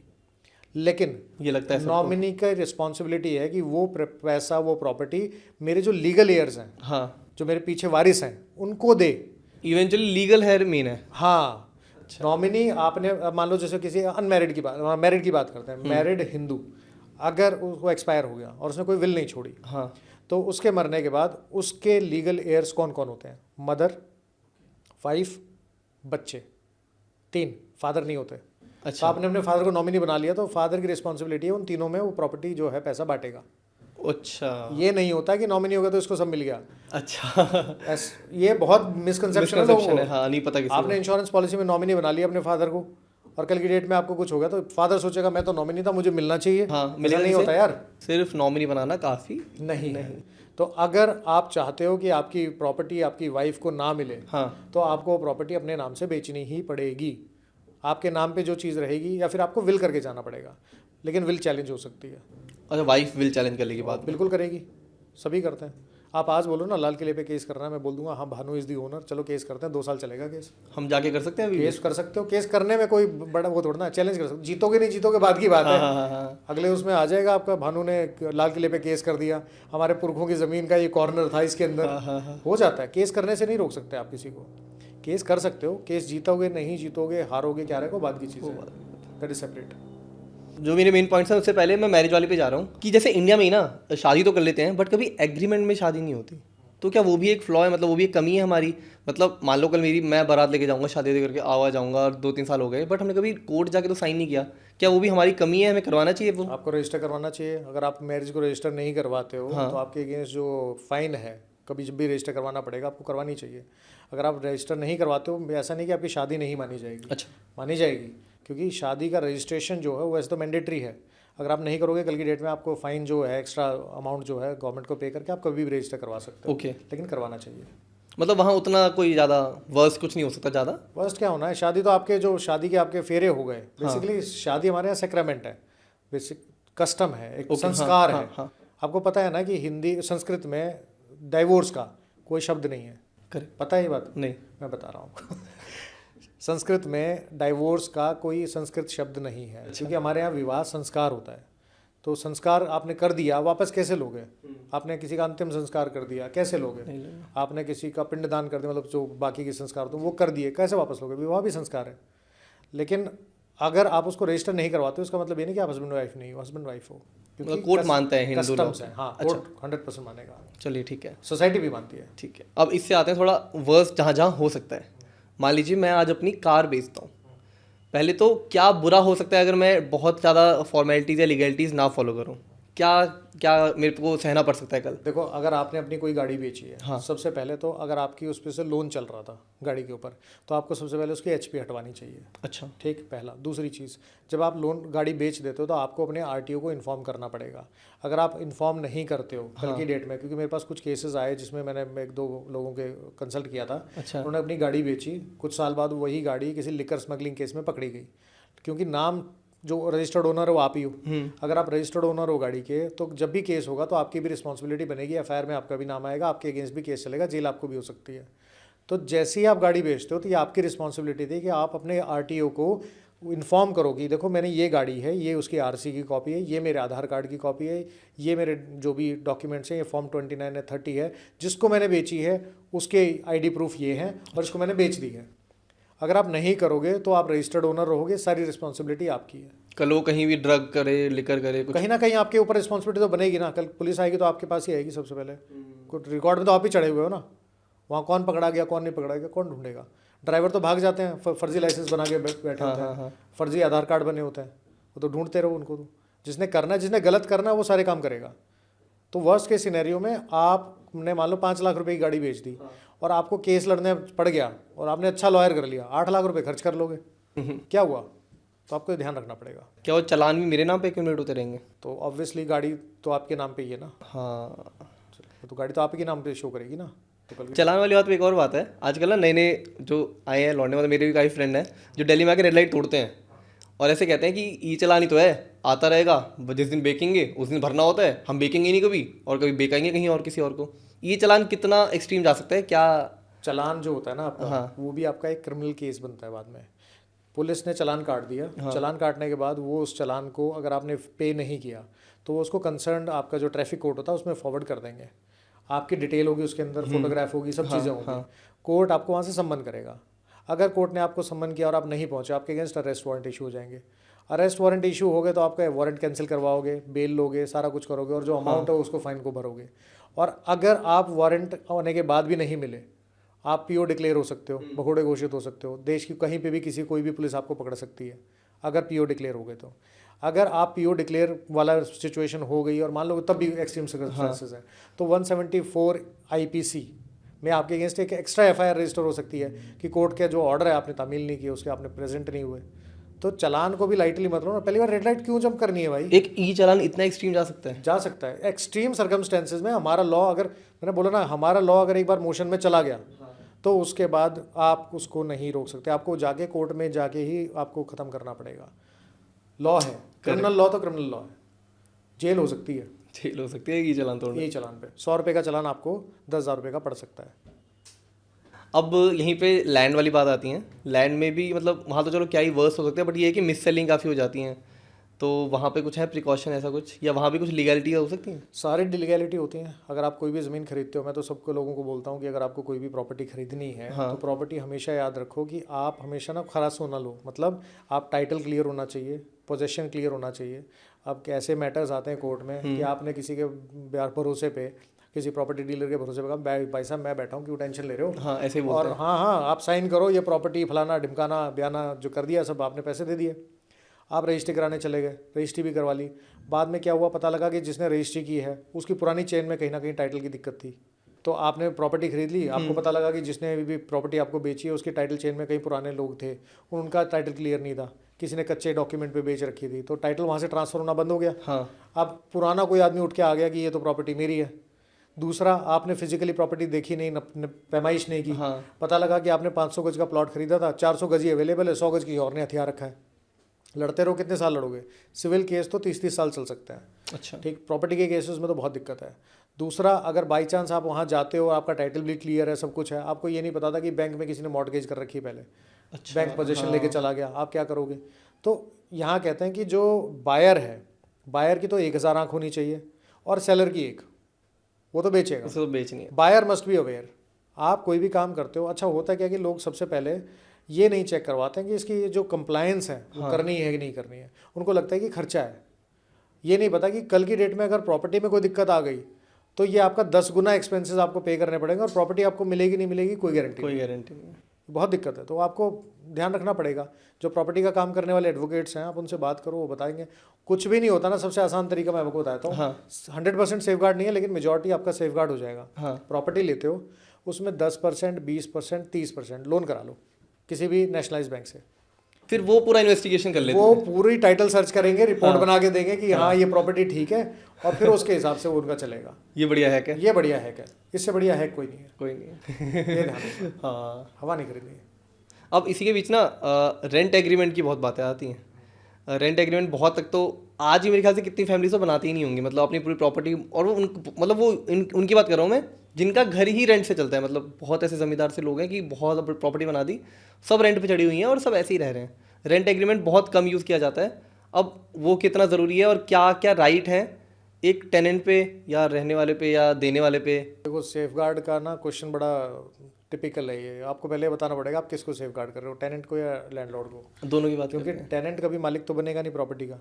उसको right to reside, right to use that property is with the tenant. But right to reside ही कितना बेकार बन जाता है जब वो सालों सालों तक रह जाते हैं। हाँ, ना करें। देखो, अगर लैंडलॉर्ड की हम बात करें, अगर टेनेंट आपके जो प्रॉपर्टी है उस पर कब्जा कर ले, पैसे नहीं दे रहा किसी भी तरीके से, रेंट नहीं दे रहा है और खाली भी नहीं कर रहा है, तो आप उसके अगेंस्ट आपको सिविल एक्शन लेना पड़ेगा। मैंने ऐसे बहुत सारे लैंडलॉर्ड देखे हैं जो टेनेंट की एब्सेंस में जाके ताला तोड़ देते हैं, सामान निकाल लेते हैं, और उनके अगेंस्ट सेक्शन 380 की FIR हो जाती है लैंडलॉर्ड के अगेंस्ट, क्योंकि आप किसी का ताला तोड़ के नहीं कर सकते। राइट टू रिसाइड तो है ना उसके पास। जी। आप सिविल कोर्ट जाएं, एविक्शन सूट फाइल करें, थोड़ा टाइम लगेगा। जब रिटर्न स्टेटमेंट आती है 12/6 की एप्लीकेशन लगा, पोजीशन वाली आपकी डिग्री मिल जाएगी, रेंट का रिकवरी चलती रहेगी। अच्छा, निकाला जा सकता है? निकाला जा सकता है, लेकिन पोर्शन जो है ना उसका टाइम लगता है। आप टाइम बचाने के लिए इलीगल तरीके अगर यूज़ करोगे तो आपके अगेंस्ट एक्शन हो सकता है। तो सबसे पहली बात तो है कि जो आपका रेंट एग्रीमेंट है उसको आपको रजिस्टर करवाना चाहिए, क्योंकि रजिस्टर करवाते हैं अगर आप अपने रेंट एग्रीमेंट, तो कल की डेट में टेनेंट जो है वो आपको ये नहीं मना कर सकता, ये नहीं बोल सकता ना कि टेनेंसी नहीं है। हाँ। आज मान लो मेरी प्रॉपर्टी और मैं किसी को बोल दूँ तुम जाके रह लो किराए पे, और कोई एग्रीमेंट नहीं है। हाँ। और वो बोले मैं तो बयाना दे रखा है प्रॉपर्टी का, अब कौन प्रूव करेगा कि टेनेंट है या नहीं है? अगर मुझे हर महीने 1 नंबर की इनकम आ रही है, महीने का रेंट जो है वो 1 नंबर से आ रहा है, तो मुझे इनकम टैक्स ही तो देना पड़ेगा। एटलीस्ट मेरी करोड़ों रुपए की प्रॉपर्टी तो बचेगी।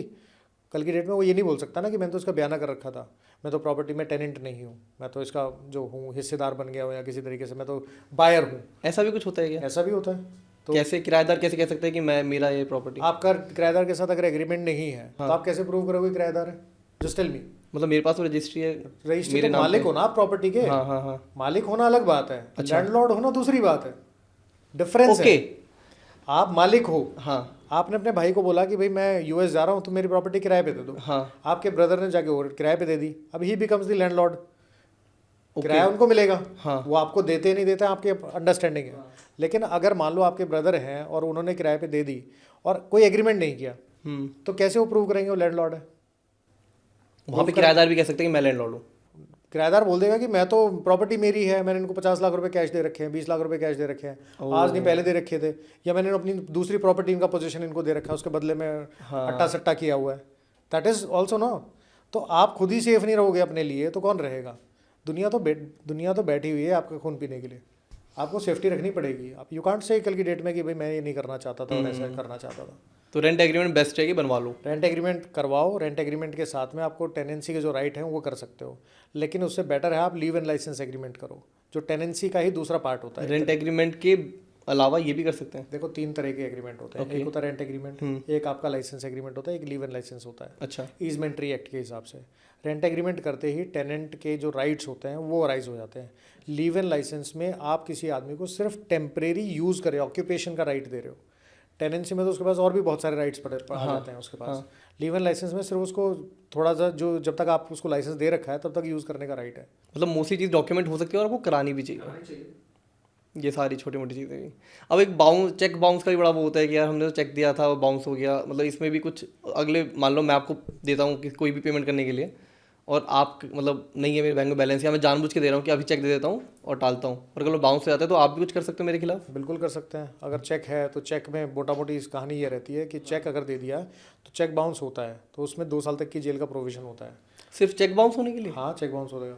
ये तो बहुत ही, ये तो ऑफेंस भी नहीं कहना चाहिए, ये तो गलती हो सकती है इसी की। गलती कैसे हो सकती है? मैंने आपको चेक दिया, आपने मुझे चेक दे दिया, हाँ ठीक है, आपने चेक किस लिए दिया था? क्या पास आपको कराने के लिए पेमेंट दिया हो था। जाए? हाँ। आप चाहे वो 2000 का चेक हो, चाहे आपका 2 लाख का चेक हो, चाहे 2 करोड़ का चेक हो, हाँ आपका वो बाउंस हो गया तो इसका मतलब आपने चेक डिसऑनेस्ट इंटेंट से दिया था कि आपने क्लियर नहीं होगा। 3 महीने के तो है ही ना उसके ऊपर टाइम, 3 महीने के बाद तो वैलिड भी नहीं है। हाँ। तो उस सिचुएशन में अगर वो चेक बाउंस हो जाता है और मैं आपके अगेंस्ट केस करता हूँ तो आपको 2 साल तक की जेल हो सकती है और चेक अमाउंट के डबल अमाउंट तक का फाइन हो सकता है।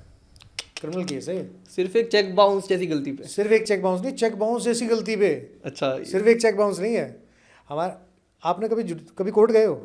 नहीं, प्रॉपर कोर्ट नहीं गया, किस मतलब दिन चलना, मैं आपको दिखाऊंगा। रजिस्ट्री तक ही गया। हमारे देश में अगर सबसे ज़्यादा कोई केसेस हैं तो वो 2 टाइप के हैं। हाँ। एक मैट्रिमोनियल और दूसरा चेक बाउंस। लोग लाखों की संख्या में केस हैं। अच्छा, लाखों। अच्छा 800 केस तो एक कंपनी के मेरे पास हैं। 800 केस चेक बाउंस के। और लोग तुरंत केस कर देते हैं। करना, और आपको अपना राइट इन्फोर्स करना तो आपको करना ही पड़ेगा ना। आप क्या करोगे? आपके पास ऑप्शन ही नहीं है करने के अलावा। अब यहीं पे ब्लैंक चेक आता है फिर। ब्लैंक चेक भी अक्सर लोग दे देते हैं कि यार ठीक है जो पेमेंट बनेगी उतना लिख के आप तब प्रोसेस कर लेना और ले लेना, वो भी प्रॉब्लम बन सकता है।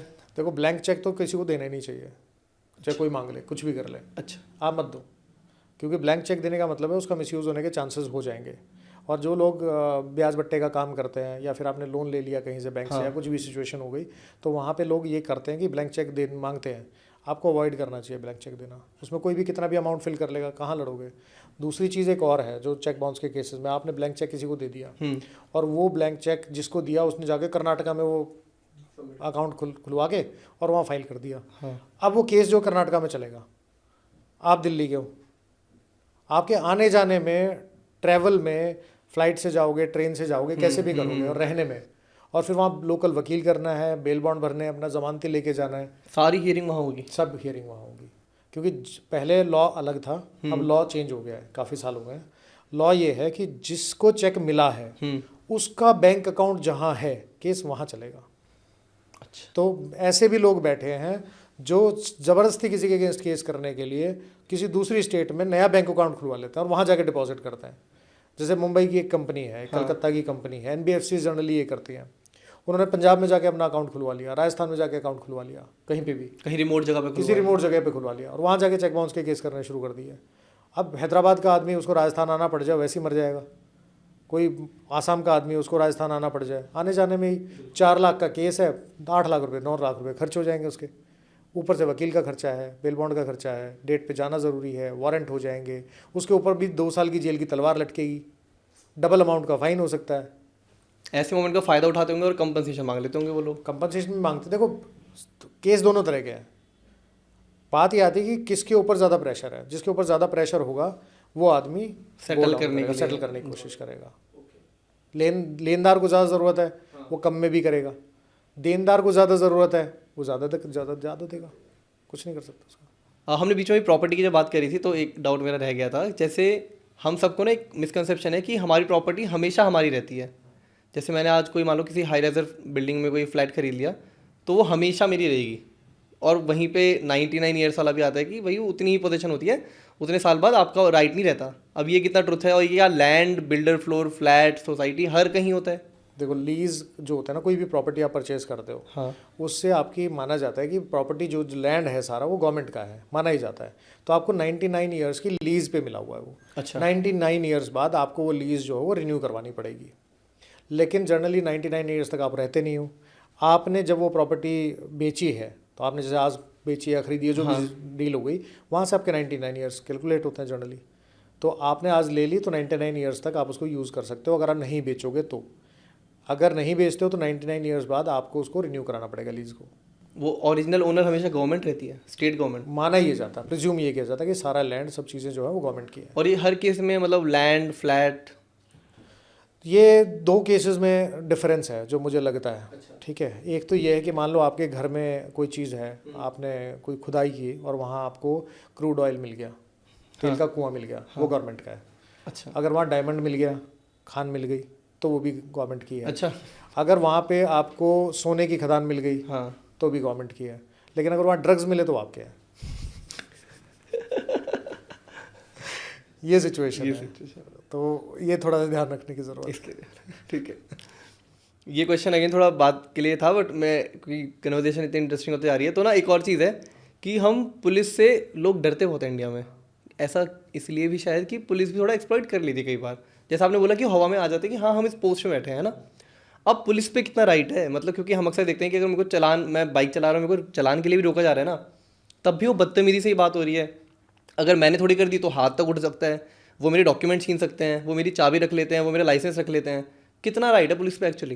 देखो पहली बात तो है ना कि पुलिस का इसके ऊपर सुप्रीम कोर्ट की बहुत जजमेंट है। अच्छा। कि पुलिस को सेंसिटाइज करने की ज़रूरत है, पब्लिक के साथ बदतमीजी नहीं करनी चाहिए। लेकिन प्रैक्टिकली जब आप देखोगे तो इसमें 2 व्यूज़ आते हैं। पहला व्यू तो ये आता है कि जब भी पुलिस स्टेशन में कोई पुलिस वाला है, हाँ, क्या वो आटा दाल चीनी तो बेच नहीं रहा, किराने की दुकान तो खोली नहीं हुई उसने, वहाँ पर ज़्यादातर क्रिमिनल ही लोग आएंगे जिनके अगेंस्ट केस होता है। करेक्ट। पुलिस का डर किस चीज़ का होता है? मार का डर होता है।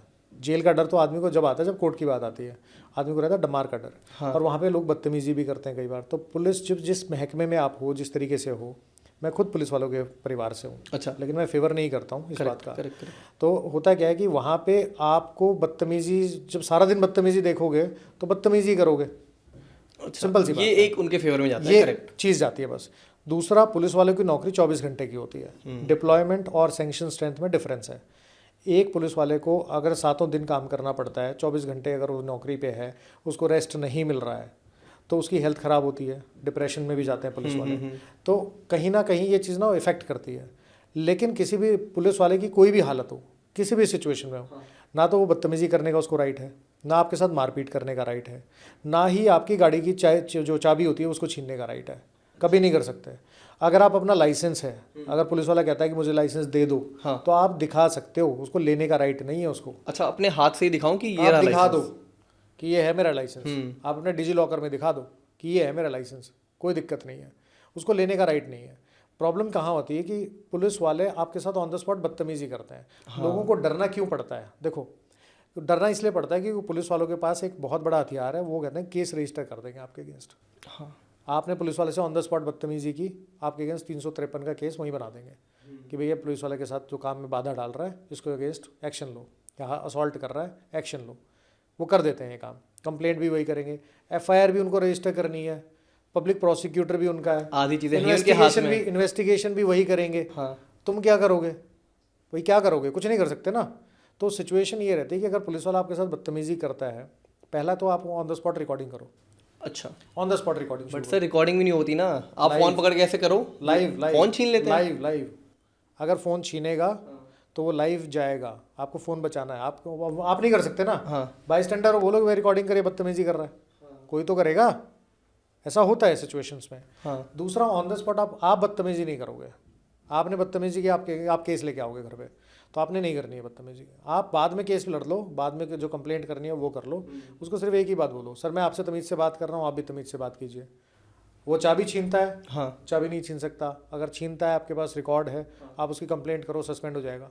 कैसे नहीं होगा? बिल्कुल होगा, सस्पेंड भी होगा, एक्शन भी होगा। अच्छा, उनके एंड पे ही बड़ा ऑफेंस है। हाँ, लोग इसलिए डरते हैं कि पुलिस वालों को तो रोज़ का ही काम है। हाँ। हम एक्शन लेने जाएंगे तो हमें कई साल धक्के खाने पड़ेंगे। आपका डर इस चीज़ का है। एक्शन, आप बहुत सारी ऐसी कंट्रीज़ हैं जहाँ पे आप पुलिस वाले के अगेंस्ट कंप्लेंट डालते हो, इमीडिएटली एक्शन होता है। हमारा सिस्टम थोड़ा स्लो है, इसलिए हमें ऐसा लगता है। पुलिस वाला आपके साथ बदतमीजी करता है, कुछ भी करता है, आप उसके अगेंस्ट लीगल एक्शन ले सकते हो। हर स्टेट के अंदर पुलिस कंप्लेंट अथॉरिटी बनी हुई है, वहाँ कंप्लेंट डाल सकते हो। सुनती हैं ठीक है, नहीं सुनती हैं तो आप कोर्ट में कंप्लेंट डाल सकते हो। आपके साथ मारपीट हो गई, आप जाके MLC करवाओ सरकारी हॉस्पिटल में, नहीं करते हैं प्राइवेट में करवाओ। 112 नंबर पे कॉल करो, उसके बाद आपकी 112 नंबर की कॉल रिकॉर्ड होती है। अच्छा, आप वो करो ना। ओके। आप रिकॉर्ड तैयार करो कोर्ट में। इट डजेंट मैटर कि आपको क्या पता है क्या नहीं पता। कोर्ट में मैटर ये करता है कि आप क्या प्रूव करते हो, क्या क्या रिकॉर्ड करके लाए, प्रूव करते हो। अच्छा, प्रूफ मैटर करता है। जैसे मुझे एक पुलिस वाले ने बोला था, कहता है कि मैंने गाड़ी कहीं खड़ी कर दी थी, तो कहता है कि आपने गलत गाड़ी खड़ी की हुई है। अच्छा। मैंने कहा ठीक है भाई साहब, मेरी गलती है, आप चालान काट दो। फिर अब वो पुलिस वाले के पास पावर नहीं थी चालान काटने की, वो तो थाने से आया हुआ था।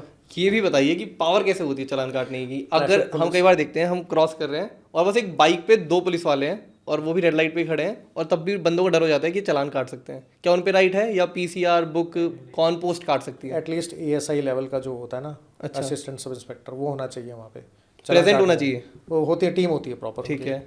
जनरली क्या करते हैं, वो आपको लेके जाएंगे ना, तो वो एक रेड लाइट से दूसरी रेड लाइट पे लेके जाएंगे जहाँ पे उनके साहब बैठे होते हैं। ये सही है करना? ये जनरली वहीं लेके जाते हैं कि आप यहाँ चालान नहीं कट रहा, आप वहाँ चलो, वहाँ चल के चालान कटेगा, साहब ये ऐसे आया था। लेकिन ऐसा कर सकते हैं पुलिस वाले? ऐसे करते हैं। ओके। तो आप अगर गलत कर रहे हो तो उस चीज़ में अलग बात है, लेकिन अदरवाइज भी अगर आप गलत हो, सरासरी गलत हो, मान लो आपने मर्डर कर दिया, मैं इससे ज़्यादा बुरी बात तो नहीं बोल सकता ना, आपने मर्डर कर दिया, तो भी पुलिस को आपको पकड़ के आपके साथ मारपीट करने का राइट नहीं है। अच्छा। आपके साथ गाली देने का राइट नहीं है। आपको इलीगल कस्टडी में रखने का राइट नहीं है कि आपको आज उठाया 5 दिन बाद कोर्ट में पेश करेंगे, ये कोई राइट नहीं है। आज अरेस्ट किया, 24 घंटे के अंदर कोर्ट में पेशी होनी चाहिए। 24 आवर से ज़्यादा आपको कस्टडी में नहीं रख सकते। अच्छा। जब और मर्डर आदमी के साथ ये राइट है उसके, तो एज ए कॉमन सिटीजन जब आपने कुछ नहीं कर रखा तो आपके कितने राइट होंगे यार? तो आप क्यों डर रहे हो? आप क्यों डर रहे हो? आप आराम से हम्बली बात करो ना। एक बड़ी अच्छी सी सेइंग है वकीलों के बीच में, ठीक है ना, वो कहते हैं डोंट रेज योर वॉइस, हाँ। Enhance your arguments. Don't raise your voice. ऊंची आवाज़ में बात करोगे उससे बेनिफिट नहीं होगा। आर्ग्यूमेंट अच्छे रखो, प्यार से बात करो, हाँ जी बताओ, अगला खुद ही हार जाएगा। अगला खुद ही आप बैकआउट पे चला जाएगा, बैकफुट पे चला जाएगा, करेगा क्या? अब एक मैं आपको बताऊँ, गुजरात का एक बंदा है, एडवोकेट है, उसने पुलिस वालों के खिलाफ ना मुहिम छेड़ रखी है। पुलिस वाले कहीं पे भी आपकी बाइक उठा के ले जाते हैं। हाँ। और क्या करते हैं कि जो गाड़ी है क्रेन, उसमें बाइक का एक टायर बाहर होता है, एक टायर अंदर होता है, ऐसे 25-30 बाइक उठा लेते हैं एक साथ। हाँ। अब बोला that is illegal as per motor vehicle act. आपकी गाड़ी जो भी है वो ओवरलोडेड नहीं होनी चाहिए, इसका मतलब, और गाड़ी के अंदर कुछ भी सामान रखा है वो गाड़ी से बाहर नहीं निकलना चाहिए। अच्छा, उन्होंने उसी में लूपहोल निकाल दिया। या दिल्ली में भी करते हैं। हाँ, ऐसी गाड़ी टो ऐसी होती है सारी। गाड़ी टो होती है, गाड़ी नहीं, गाड़ी टो करने का तो तरीका अलग है। अच्छा। आप बाइक उठाने, स्कूटर उठाने की बात कर रहे हैं। हाँ, हाँ, आपका इतना सा एरिया है, उसमें आपको 20 बाइक उठानी है, तो आप क्या करोगे? एक टायर अंदर, एक टायर बाहर, एक टायर अंदर, एक टायर नहीं कर सकते। अच्छा। आपको गाड़ियाँ जो अंदर आगे से उतने उठा के ले जाओ, दूसरे चक्कर में लेके जाना। This is the situation. उस लॉयर ने पुलिस पे केस कर दिया? केस नहीं किया, वो जाके उसने रील बनानी शुरू कर दी कि आप कैसे कर रहे हो, करवाई उसने ऊपर कर। हाँ। जो नहीं आ रही उनको छोड़ो। हाँ।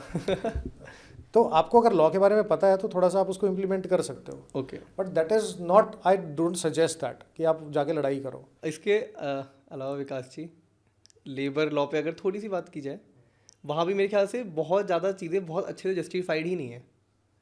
वहाँ भी बहुत एक्सप्लॉयटेशन, तो मतलब मैं भी खुद कॉर्पोरेट कल्चर से निकला और मुझे भी फील हुआ कि यार ये तो कभी क्लियर ही नहीं था। CTC कुछ बोला गया था, इन हैंड कुछ है। चेक किया तो कुछ ऐसा रूल ही नहीं है कि अगर सीटीसी इतना बोल दिया तो इतना इन हैंड होना ही चाहिए, या सीटीसी मेरे ख्याल से कोई टर्म ही नहीं है लेबर लॉ में अपने आप में, और पता नहीं ओवर टाइम एक्सप्लॉइटेशन है, और मतलब शायद उनके लिए लॉ होंगे बट वो अच्छे से फिर रेगुलेटेड नहीं है, अच्छे से फिर लाए नहीं गए हैं। देखो, आप अगर एक लिमिट से ऊपर, मतलब एक पोजीशन से ऊपर अगर आप काम करते हो तो आप लेबर नहीं हो। लेबर लॉ लेबर के लिए होता है। आप कॉर्पोरेट कल्चर के एम्प्लॉय हो। आपका और कंपनी का एक कॉन्ट्रैक्ट है जिसे हम बोलते हैं एम्प्लॉयमेंट एग्रीमेंट। आपका फिड्यूशियरी रिलेशनशिप है। आपने किसी कंपनी में जॉब की है, company is a separate legal entity, उसका आपके साथ एक एग्रीमेंट है कि उस एग्रीमेंट में कुछ भी कर सकती है। नहीं, ऐसा नहीं कि कुछ भी कर सकते हैं, ऐसा कुछ नहीं होता है। लॉ है उन लॉ की, लेकिन इतने ज़्यादा स्पेसिफाइड लॉ नहीं है जो आपको एग्जैक्टली सारी चीज़ें कैलकुलेट करके बता सकें। सीटीसी की जब आप बात करते हो किसी कंपनी में, तो सीटीसी बोलते हैं जी हम आपको 24 लाख रुपए देंगे मान लो। हाँ, ठीक है, इन हैंड आपको 15 लाख भी नहीं मिल रहे। हाँ। कट पिट के सारा कुछ। वो कहते हैं इसकी हमने इंश्योरेंस करा दिया, इसका फलाना करा दिया, इसका ढिमकाना करा दिया, सब चीज़ें। और सीटीसी में तो कुछ भी ऐड कर सकते हैं, आपके एसी का खर्चा, आपके मॉनिटर की रिपेयरिंग, मतलब सीटीसी तो बिल्कुल ही उनकी टर्म है। उनकी टर्म है, वो स्पेसिफाइड नहीं है। तो इसलिए जब भी कोई आप जॉब के लिए जाते हो, कोई बात करते हो, तो कंपनी से ना सबसे पहले एक चीज़ पूछा करो, इन हैंड कितना है। सीटीसी आप जो उसके ऊपर ऐड कर लेना जो करना है, इन हैंड मुझे इतना चाहिए। अगर आप उस पर नेगोशिएट कर पाओगे तो आगे बढ़ जाओगे। नेगोशिएट उस पर करना चाहिए ऑब्वियसली। आप जब कोई आपसे पूछे कि जी बताओ हम तो आपको ये 36 लाख का पैकेज दे रहे हैं, हाँ, तो आप कब से ज्वाइन करोगे, कह रहे वो तो ठीक है, आप ये बताओ कि इन हैंड कितना मिलेगा। अगर वो बोलते हैं कि भी आपको 36 लाख के पैकेज में हम 20 लाख रुपए देंगे आपको, आपके 16 लाख रुपए साल के कहाँ गए। आप बोलोगे ठीक है जी, आप सीटीसी जो भी है मुझे इन हैंड 28 दो, सीटीसी में बाकी सर्विसेज हटा दो, इन हैंड मुझे 8 लाख रुपए मिलेंगे एक्स्ट्रा साल के। मैं कुछ और अपने हिसाब से देख लूँगा। आप मुझे अगर ट्रैवलिंग अलाउंस मत दो, मेरे ये बढ़ा दो, मैं घर से यहाँ तक अपने खर्चे पे आ इतना नेगोशिएट कर लो, जो कर सकते हो करो ना। जितना अपने कंपनी के पास पैसों की कमी नहीं होती है, और पैसे बंदे को मिलते हैं, उसके काम को नहीं मिलते। ये ध्यान रखना, काम तो वो करेगा। आज आप पहली बार इंटरव्यू के लिए गए हो, उनको क्या पता आपकी काबिलियत कितनी है। वो तो देखेंगे पुरानी कंपनी में कितनी सैलरी लेते थे, इतनी 15%, 20%, 30% हाइक दे दो, इतना ही तो बात होगी ना। बंदे को मिलते हैं पैसे। एक ही पॉइंट के ऊपर एक लॉयर एक डेट पे जाने के 8 लाख रुपए लेता है। उसी पॉइंट पे लड़ने के लिए दूसरा लॉयर एक पूरा केस करने के लिए 80,000 रुपये लेता है। डिफरेंस है, बंदे पे बात बंदे की है कि कौन जाके क्या बोल रहा है। एक वकील एक दिन में 4 करोड़ रुपए भी कमा सकता है, 2 करोड़ भी कमा सकता है, 1 करोड़ भी कमा सकता है। एक वकील पूरे लाइफ टाइम में जो है वो 2 करोड़ रुपए की टोटल फीस नहीं जनरेट कर पाता। ऐसे भी है, बात बंदे की है। आप पैसे आप पे लगते हैं। हाँ शायद वही वाली बात है कि अगर लेबर लॉ पे हम जाए ना तो बहुत डीप हो जाएगा। अगर ऑडियंस चाहती है इस पे और इनसाइट्स जानना और पूरी रियल पिक्चर ट्रुथ जानना, तो हम ट्राई करेंगे कुछ सेकंड पार्ट लाने का। हाँ डेफिनेटली। अगर ये एक्सप्लॉयटेशन जितना चल रहा है इस कॉर्पोरेट कल्चर में, सैलरी रोक ली, एफएनएफ नहीं किया, आपका एक्सपीरियंस लेटर नहीं दिया, आपका जो एनओसी है वो नहीं दिया, आपका ईएसआईसी ईपीएफ के क्लियरेंस, नोटिस पीरियड एक्सप्लॉइट कर रहे हैं, ग्रेचुइटी नहीं दी, आपका नोटिस पीरियड जो है वो पेमेंट है, बॉन्ड भरवा लेते हैं, चेक रख लेते हैं, परेशान करते हैं, लीगल है या नहीं है। तो बहुत सारे इश्यूज हैं। कर सकते हैं अगर किसी को, लेट अस नो। इसके अलावा जैसे आपने अभी बात छेड़ी ना कि वकील इतना भी कमा लेते हैं, आपने क्या विटनेस किया अभी तक कि एक वकील ने मैक्सिमम कितना कमाया, मतलब एक हियरिंग का? एक हियरिंग का मैंने एक हियरिंग के 5 से 10 मिनट की हियरिंग के मैंने 40 से 45 लाख रुपए कमाते हुए देखा एक आदमी को। 45 लाख एक हियरिंग के, 10 मिनट 10 मिनट के आर्ग्यूमेंट के। और ऐसे उस दिन मेरे हिसाब से कम 8-10 केस लगे हुए थे। करोड़ों में लेके। हाँ, करोड़ों रुपये मैंने देखा है। मतलब कोई कैप नहीं है एक लॉयर कितना कमा सकता है। आपके टाइम की कीमत है, बंदे की कीमत है, ये होता है। आप कितनी देर आर्ग्यू कर रहे हो, क्या आर्ग्यू कर रहे हो, डजेंट मैटर, लेकिन आपकी एक छाप है आर्ग्यूमेंट करने की, आपकी एक फेस वैल्यू है, आपके टाइम की वर्थ है। मतलब दिन के मैं 5 करोड़ भी बहुत इजीली ले सकता हूँ कि एक लॉयर कमा सकता है। हाँ, कमा सकता है, अगर वो उस लेवल पे है तो कमा सकता है। बहुत लॉयर हैं ऐसे जो बहुत अच्छा कमाता है करोड़ों रुपए। मतलब इतना आप किसी और फील्ड में नहीं कमा सकते। आप किसी दिन सुप्रीम कोर्ट आ जाओ ना, हाँ, आपको दिख जाएगा एक पार्किंग में आपको 4 लाख रुपए से 5 लाख रुपए से गाड़ी शुरू होती है लगभग। हाँ, हाँ। और आपको करोड़ों रुपए की गाड़ियाँ खड़ी दिखेंगी। मैं किसी सिर्फ एक पार्किंग में आऊँगा आपके साथ। आप आओ ना, मैं आपको दिखाता हूँ वहाँ पे। हाँ, सब अल्टीमेटली सारा गेम इसी चीज़ का है। अब जैसे क्विक क्वेश्चन था, ऐसे क्विक क्वेश्चन लाते हैं, इसी को हम कहते हैं थोड़ा रैपिड फायर राउंड हमारा, जिसमें हम दोनों ही कोशिश करते हैं थोड़ा जल्दी जल्दी करें ताकि ऑडियंस को वैसे इंसाइट्स मिले कि ये कितना सही था गलत था। जब हम ट्रैफिक रूल्स वाली बात कर रहे थे तब ना एक और डाउट आता है कि डिजी लॉकर भी बहुत लोग नहीं चलाते या एक्सेस नहीं करते, वो नॉर्मल फ़ोटो खींच लेते हैं पॉल्यूशन की, लाइसेंस की, आरसी की, पर डिजी लॉकर में नहीं रखते और ऐसे नॉर्मल फ़ोटो रखते हैं। क्या वो भी परमिसिबल है? आप दिखा सकते हो, डिजी लॉकर तो वैलिड है, फोटोग्राफ वैलिड नहीं है, क्योंकि उसको मॉर्फ किया है, चेंज किया है, नहीं किया, कोई प्रूफ नहीं होता है। आप दिखा सकते हो क्योंकि आपके मोबाइल नंबर से या फिर आपकी गाड़ी के नंबर से आपकी सारी डिटेल ट्रैफिक पुलिस वाले को ऑनलाइन मिल सकती है कि इंश्योरेंस है, पॉल्यूशन है, नहीं है, सब मिल जाता है। तो कई बार अगर कोई आपके पास कुछ भी नहीं है, हाँ। आरसी नहीं है मान लो आपके पास फिजिकल, आपके पास पोल्यूशन फिजिकल नहीं है, आपके पास कुछ भी नहीं है, तो आप जाके उसको बोल दो कि मेरी गाड़ी का नंबर डालो, डिटेल निकल जाएगी, ऑनलाइन चेक कर लो। बड़ा सिंपल है। इसके अलावा एज अ लॉयर अगर आपको वो पोजीशन कभी दी जाए कि आप कुछ भी एक चेंज कर सकते हो हमारे इंडियन लॉ में, तो वो क्या चेंज होगा? मैं जेंडर न्यूट्रल लॉ लाने की कोशिश करूंगा। इसे आप सबसे प्रोमिनेंट और इम्पोर्टेंट सबसे प्रोमिनेंट, क्योंकि हर सिटीजन को बराबर का अधिकार है। ऐसा नहीं है कि आप एक आदमी ने मान लो 2 आदमी ने मर्डर किया, एक मेल और एक फीमेल, और आप एक को तो जेल कर देते हो और दूसरे को सिर्फ इसलिए छोड़ देते हो कि उसका जेंडर अलग है। I don't support that.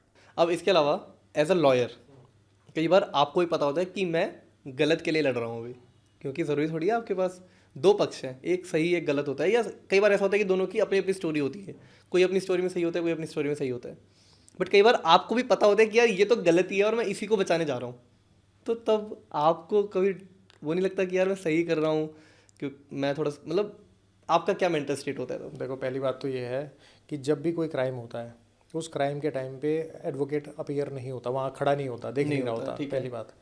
दूसरी चीज़ क्या है कि जज करने का काम कोर्ट का है, एडवोकेट का नहीं है। एडवोकेट का सिर्फ एक काम होता है लॉयर का, कि जो उसका पक्षकार है उसकी बात कोर्ट तक ठीक से पहुंचा सके। ये है बड़ी फिलोसफिकल सी बात।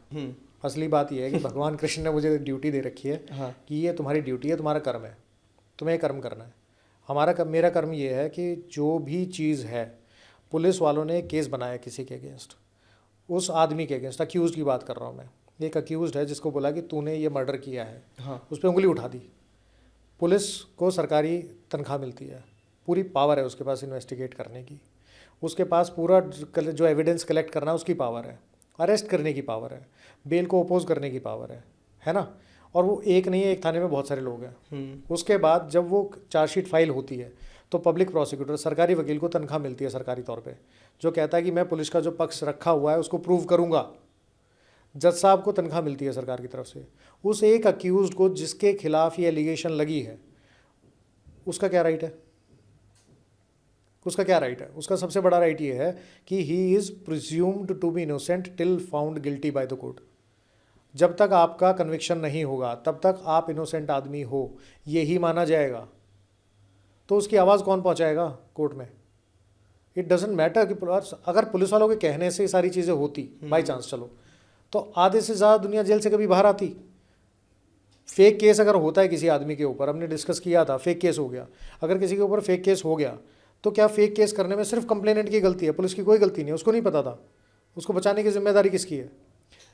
अगर 10 लोग जिन्होंने क्राइम किया है, जो एक्चुअल क्रिमिनल हैं, अगर वो बच जाते हैं किसी भी तरीके सिचुएशन में, तो बड़ा सिंपल सा प्रिंसिपल है, अगर वो बच जाते हैं तो इट इज़ ऑलवेज बेटर कि एक इनोसेंट आदमी को फांसी ना हो।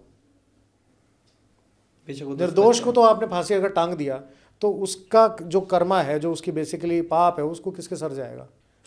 मेरा काम है पुलिस ने जो ड्यूटी जो दे दिया उस पर क्वेश्चन उठाने का। अगर वो क्वेश्चन मैं उठा के सब चीज़ें बता देता हूँ कि पुलिस ने गलत किया है, तो जज साहब बरी कर देंगे। और वो क्वेश्चन उठने के बाद भी अगर कोर्ट को लगता है कि नहीं, मेरे मन में डाउट नहीं है, यही आदमी है जिसने क्राइम किया, तो सज़ा हो जाएगी। अच्छा, पर जैसे आप जेल गए हैं? हाँ, मैं मिलने गया हूँ काफ़ी लोगों से। उस पॉइंट पे जैसे कहते हैं ना कि आप मेरे को सब सच बता दो, कोर्ट में वो बोलना जो मैं बोलूँगा, ये रियल होता है? देखो, पता है क्या, अक्यूज्ड की अगर आप बात करोगे, अक्यूज्ड का पहला राइट जो है वो साइलेंट रहने का है। आपको कुछ बोलने की ज़रूरत नहीं है। आपके खिलाफ अगर किसी ने एफआईआर कर दी, आपके खिलाफ चार्जशीट फाइल हो गई, तो सरकारी वकील और पुलिस का काम है वो प्रूव करे कि तुमने गलती की है, तुमने क्राइम किया था। आप बिल्कुल मम रहो, आपको कुछ बोलने की ज़रूरत नहीं है।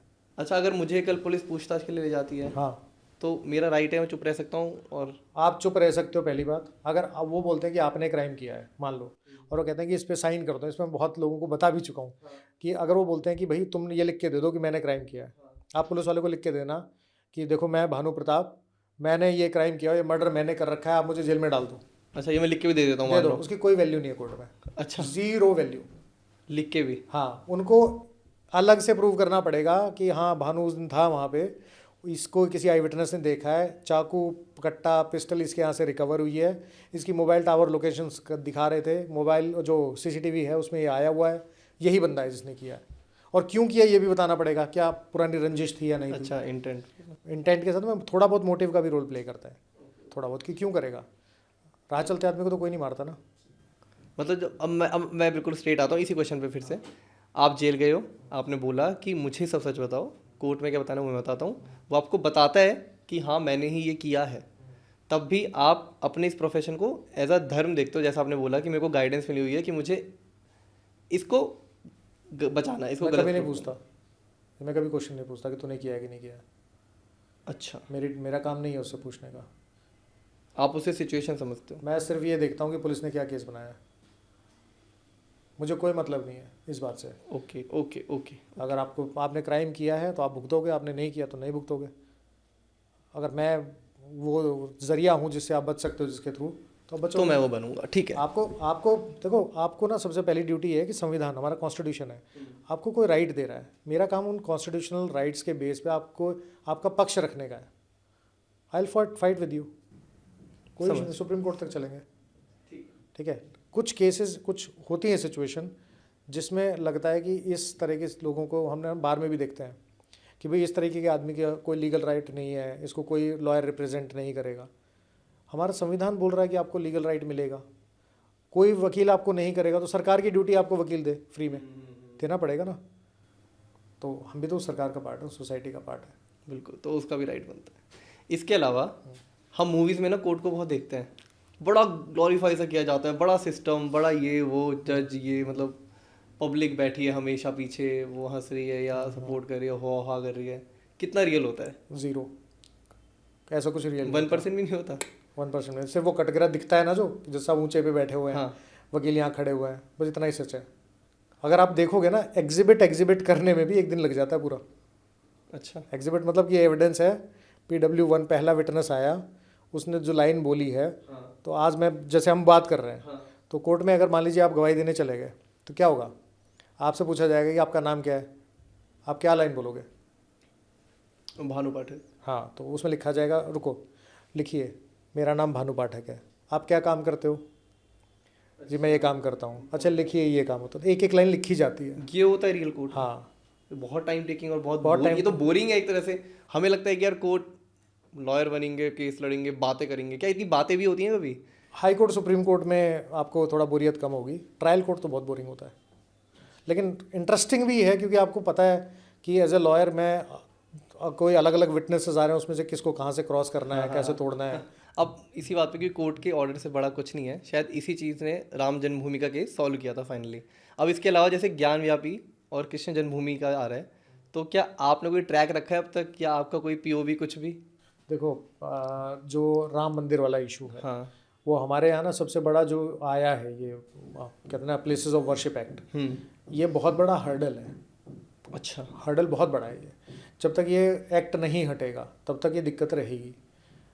क्योंकि जो राम जन्मभूमि का सुप्रीम कोर्ट तक जाके जो हुआ है, देखो मैं फ्रेंकली बताऊँ आपको, हम उस जनरेशन के लोग हैं, हम सब, ठीक है, हम उस जनरेशन के लोग हैं जिन्होंने ये देखा है कि राम मंदिर बन गया, साक्षी बने, सही। ठीक है, हम साक्षी बने।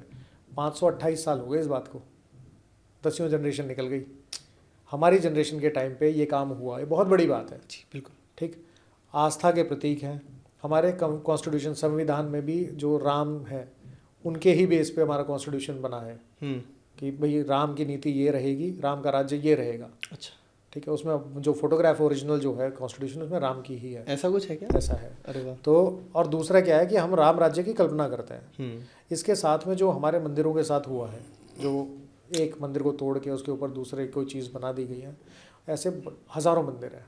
अच्छा, ठीक, अगर हिस्ट्री में कुछ गलत हो गया तो उसको ठीक करने की जिम्मेदारी नागरिक की, सरकार की है, उसको करनी चाहिए।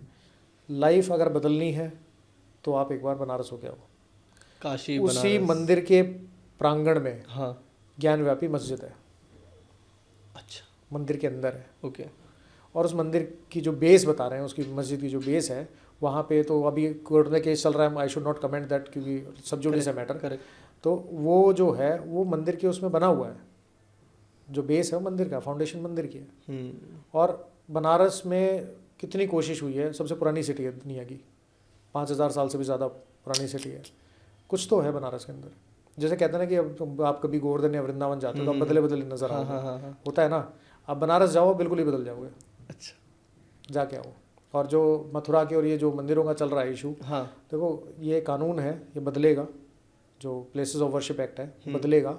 जो यही हर्डल है सबसे बड़ा सारे मंदिरों में, places of worship act okay, और वक्फ एक्ट जो हमारा बोर्ड बना हुआ है। अच्छा अच्छा, ये दो हैं, ये दोनों बदलें और जो गलतियां पहले हो रखी हैं उसको ठीक करने की जो जिम्मेदारी सरकार ने ले रखी है वो करेगी। होगा, आएगा एक दिन, वो भी आएगा जिस दिन आप कृष्ण जन्मभूमि जो है वहाँ पे भी जाके आप माथा टेक के आओगे, आप हाथ जोड़ के आओगे, कान्हा जी को देख के तो आओ कि जो कहाँ पैदा हुए थे। हाँ। इसके अलावा एक क्वेश्चन जो शायद, सॉरी इसे रैपिड फायर में डालने के लिए क्योंकि बहुत बड़ा हो सकता है, बट हम क्विक रहेंगे। आपको क्या लगता है, कभी हम पीओके या चाइना ऑक्यूपाइड जो ज़मीन है या पाकिस्तान ऑक्यूपाइड जो ज़मीन है, कभी हम वापस इंडिया में इंक्लूड कर पाएंगे? क्यों नहीं लेके आएंगे बताओ। It is not a matter of कि क्या होगा या नहीं होगा, इट इज़ अ मैटर कि कब होगा। होगा, क्या लगता है कब हो जाएगा, हो जाएगा, जल्द होगा, हो जाएगा, वापस यूनाइट करेंगे। और क्या, कश्मीर जो है ऋषि कश्यप की धरती है, भूमि है फॉर श्योर। अब जैसे दृश्यम में दोनों दृश्यम आपने दोनों देखे हैं, वहाँ पे चलो कोड तो रिजेम्बलेंस सेम नहीं है, बट तब भी जिस हिसाब से वो जीता गया, क्या वो सही था? मतलब आपको लगता है वो रियल कोड भी होता तो जीता जा सकता था? बिल्कुल सही है, वो सही था, बिल्कुल सही है। रीज़न बताता हूँ हम उस तारीख को पणजी में गए, वहाँ पे सत्संग था, वहाँ ये था। बात समझो मेरी बात, आप ये समझो कि आपको क्या पता है क्या नहीं पता है, मैटर नहीं करता। हाँ, मैटर ये करता है कि आपके पास प्रूफ क्या है। Again I am telling you, court में क्या प्रूव होता है ये मैटर करती हैं चीज़ें। कोर्ट में क्या किसको पता है कोई फ़र्क नहीं है उस चीज़ से। फाइल के अंदर ये प्रूव हो गया तो यही है। ऑर्डर जब तक सुपीरियर कोर्ट उसको चैलेंज नहीं करेगा ना, चैलेंज करके मतलब चेंज नहीं करेंगे, तब तक वही चलेगा। आज हम बैठे हुए हैं, आज 4 बजे का टाइम है, शाम का टाइम है मान लो, और हम बोल रहे हैं कि हमें पता है कि शाम का टाइम है, लेकिन अगर कोर्ट में ये प्रूव हो गया कि जिस दिन हम यहाँ बैठे हुए थे उस दिन रात के 9 बजे हुए थे, हाँ, तो रात के 9 बजे ही माना जाएगा। आप दिखाते रहना, अच्छा, प्रूफ मैटर करता है। प्रूफ मैटर करता है। वो दृश्यम के दोनों पार्ट में प्रूफ कर दिया कोर्ट में, और उतना ही मैटर लास्ट में बॉडी भी कुत्ते की निकली थी। हाँ, सोचने की बात है, बिना बॉडी के मर्डर कैसे हो गया? आप डिस्ट्रॉय भी करते हो अगर, हाँ, कुछ तो मिलेगा, हड्डियां तो मिलेंगी, तो कैसे प्रूव करते हो कि वो गलत है? हाँ, तो उन्होंने, मूवी वॉज गुड, अच्छी है, और उस पर तो मैंने सुना है कि अलग अलग कंट्रीज़ में 10 अलग अलग कंट्रीज में लैंग्वेजेस में अलग अलग कंट्री के लोग जो हैं उसको वो अडेप्ट कर रहे हैं अपने अच्छा लोकल लैंग्वेज में, बना रहे हैं movies. Drishyam is a good movie. वाह। हाँ, प्रूफ पे ध्यान दिया करो, तभी सारे यंग बच्चों को मैं सबको ये बोलता हूँ यार मैं तो बुढ़ापे की तरफ चला गया बट मैं ये बोलता हूँ कि आप हमेशा प्रूफ की तरफ, आपका दिमाग अगर चलता है किसी भी सिचुएशन में तो ये चलना चाहिए कि कल अगर लीगल एक्शन लूँगा तो मैं क्या प्रूव कर पाऊँगा। इमोशनली मैं क्या बोलूँगा डजेंट मैटर, प्रूफ क्या होगा वो मैटर करता है। हाँ, वही मैटर करेगा। दृश्यम भी काफ़ी अच्छी मूवी थी। अच्छा, हमारा पॉडकास्ट भी काफ़ी अच्छा गया। आपका पॉडकास्ट बहुत अच्छा है मैं देखता हूँ आपका, अच्छा, आपका पॉडकास्ट देखता हूँ, बहुत अच्छा है। आप जो चीज़ें लोगों को बुला के जिस तरीके से बात करते हो, there are not many people who actually do it in this manner. मतलब आप एक्सेप्टेंस मोड में रहो। एक ओशो की ना बड़ी वो है, चल रहा है, चलता रहता है, मैं तो बहुत सुने हैं उसके, तो वो भी ये कहते हैं, भगवान कृष्ण भी ये कहते हैं कि आपको हमेशा ना एक्सेप्टेंस मोड में रहना चाहिए इंस्टीड ऑफ कि मैं ही सब कुछ हूँ। आप हमेशा एक्सेप्ट करो कि क्या चीज़ें हैं। जब आप एक्सेप्टेंस मोड में होते हो ना तो आपको नॉलेज अच्छी मिलती है, आपको लोग अच्छे मिलते हैं, जो गलत लोग होंगे, गलत नेगेटिविटी होगी वो ऑटोमेटिकली दूर होनी शुरू हो जाएगी।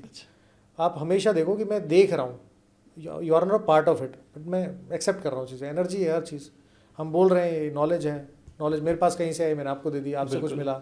आपको क्या पता इस पॉडकास्ट में मैंने आपसे क्या सीख लिया?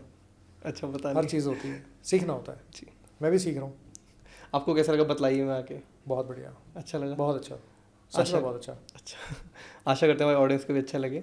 ऑडियंस, जैसा मैंने आपको रिक्वेस्ट किया था कि ये बहुत कमेंट करेंगे, बहुत डाउट पूछते हैं, आप प्लीज़ कभी समय निकाल के अपनी टीम से कुछ भी करके कुछ के रिप्लाईज डेफिनेटली जरूर करिएगा। अगर कोई ऐसी सिचुएशन होती भी है, किसी भी कोई ऐसा क्वेश्चन या कोई रह गया इस पर, तो हम डेफिनेटली आंसर भी करने की कोशिश करेंगे। उसके अलावा अगर वैसे भी कोई वीडियो अपलोड करना होगा तो हम कर देंगे उसके लिए, फॉर श्योर। तो आप जरूर ड्रॉप करिएगा अपना कमेंट।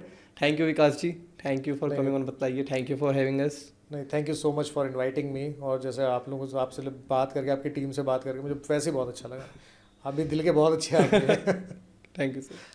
आशा करते हैं आपको भी पसंद आया होगा। अब आपको कोई चलता हुआ केस हो या बरसों पुराना क्वेरी, फीडबैक या क्वेश्चन जो भी हो, कमेंट्स में जरूर लिखेगा। मैं खुद विकास भाई से कह के रिप्लाई कराऊंगा, पर पहले हमारे चैनल को सब्सक्राइब कर लीजिए और हाँ, हमारे चैनल की बाकी वीडियोस भी तो देखते जाइए।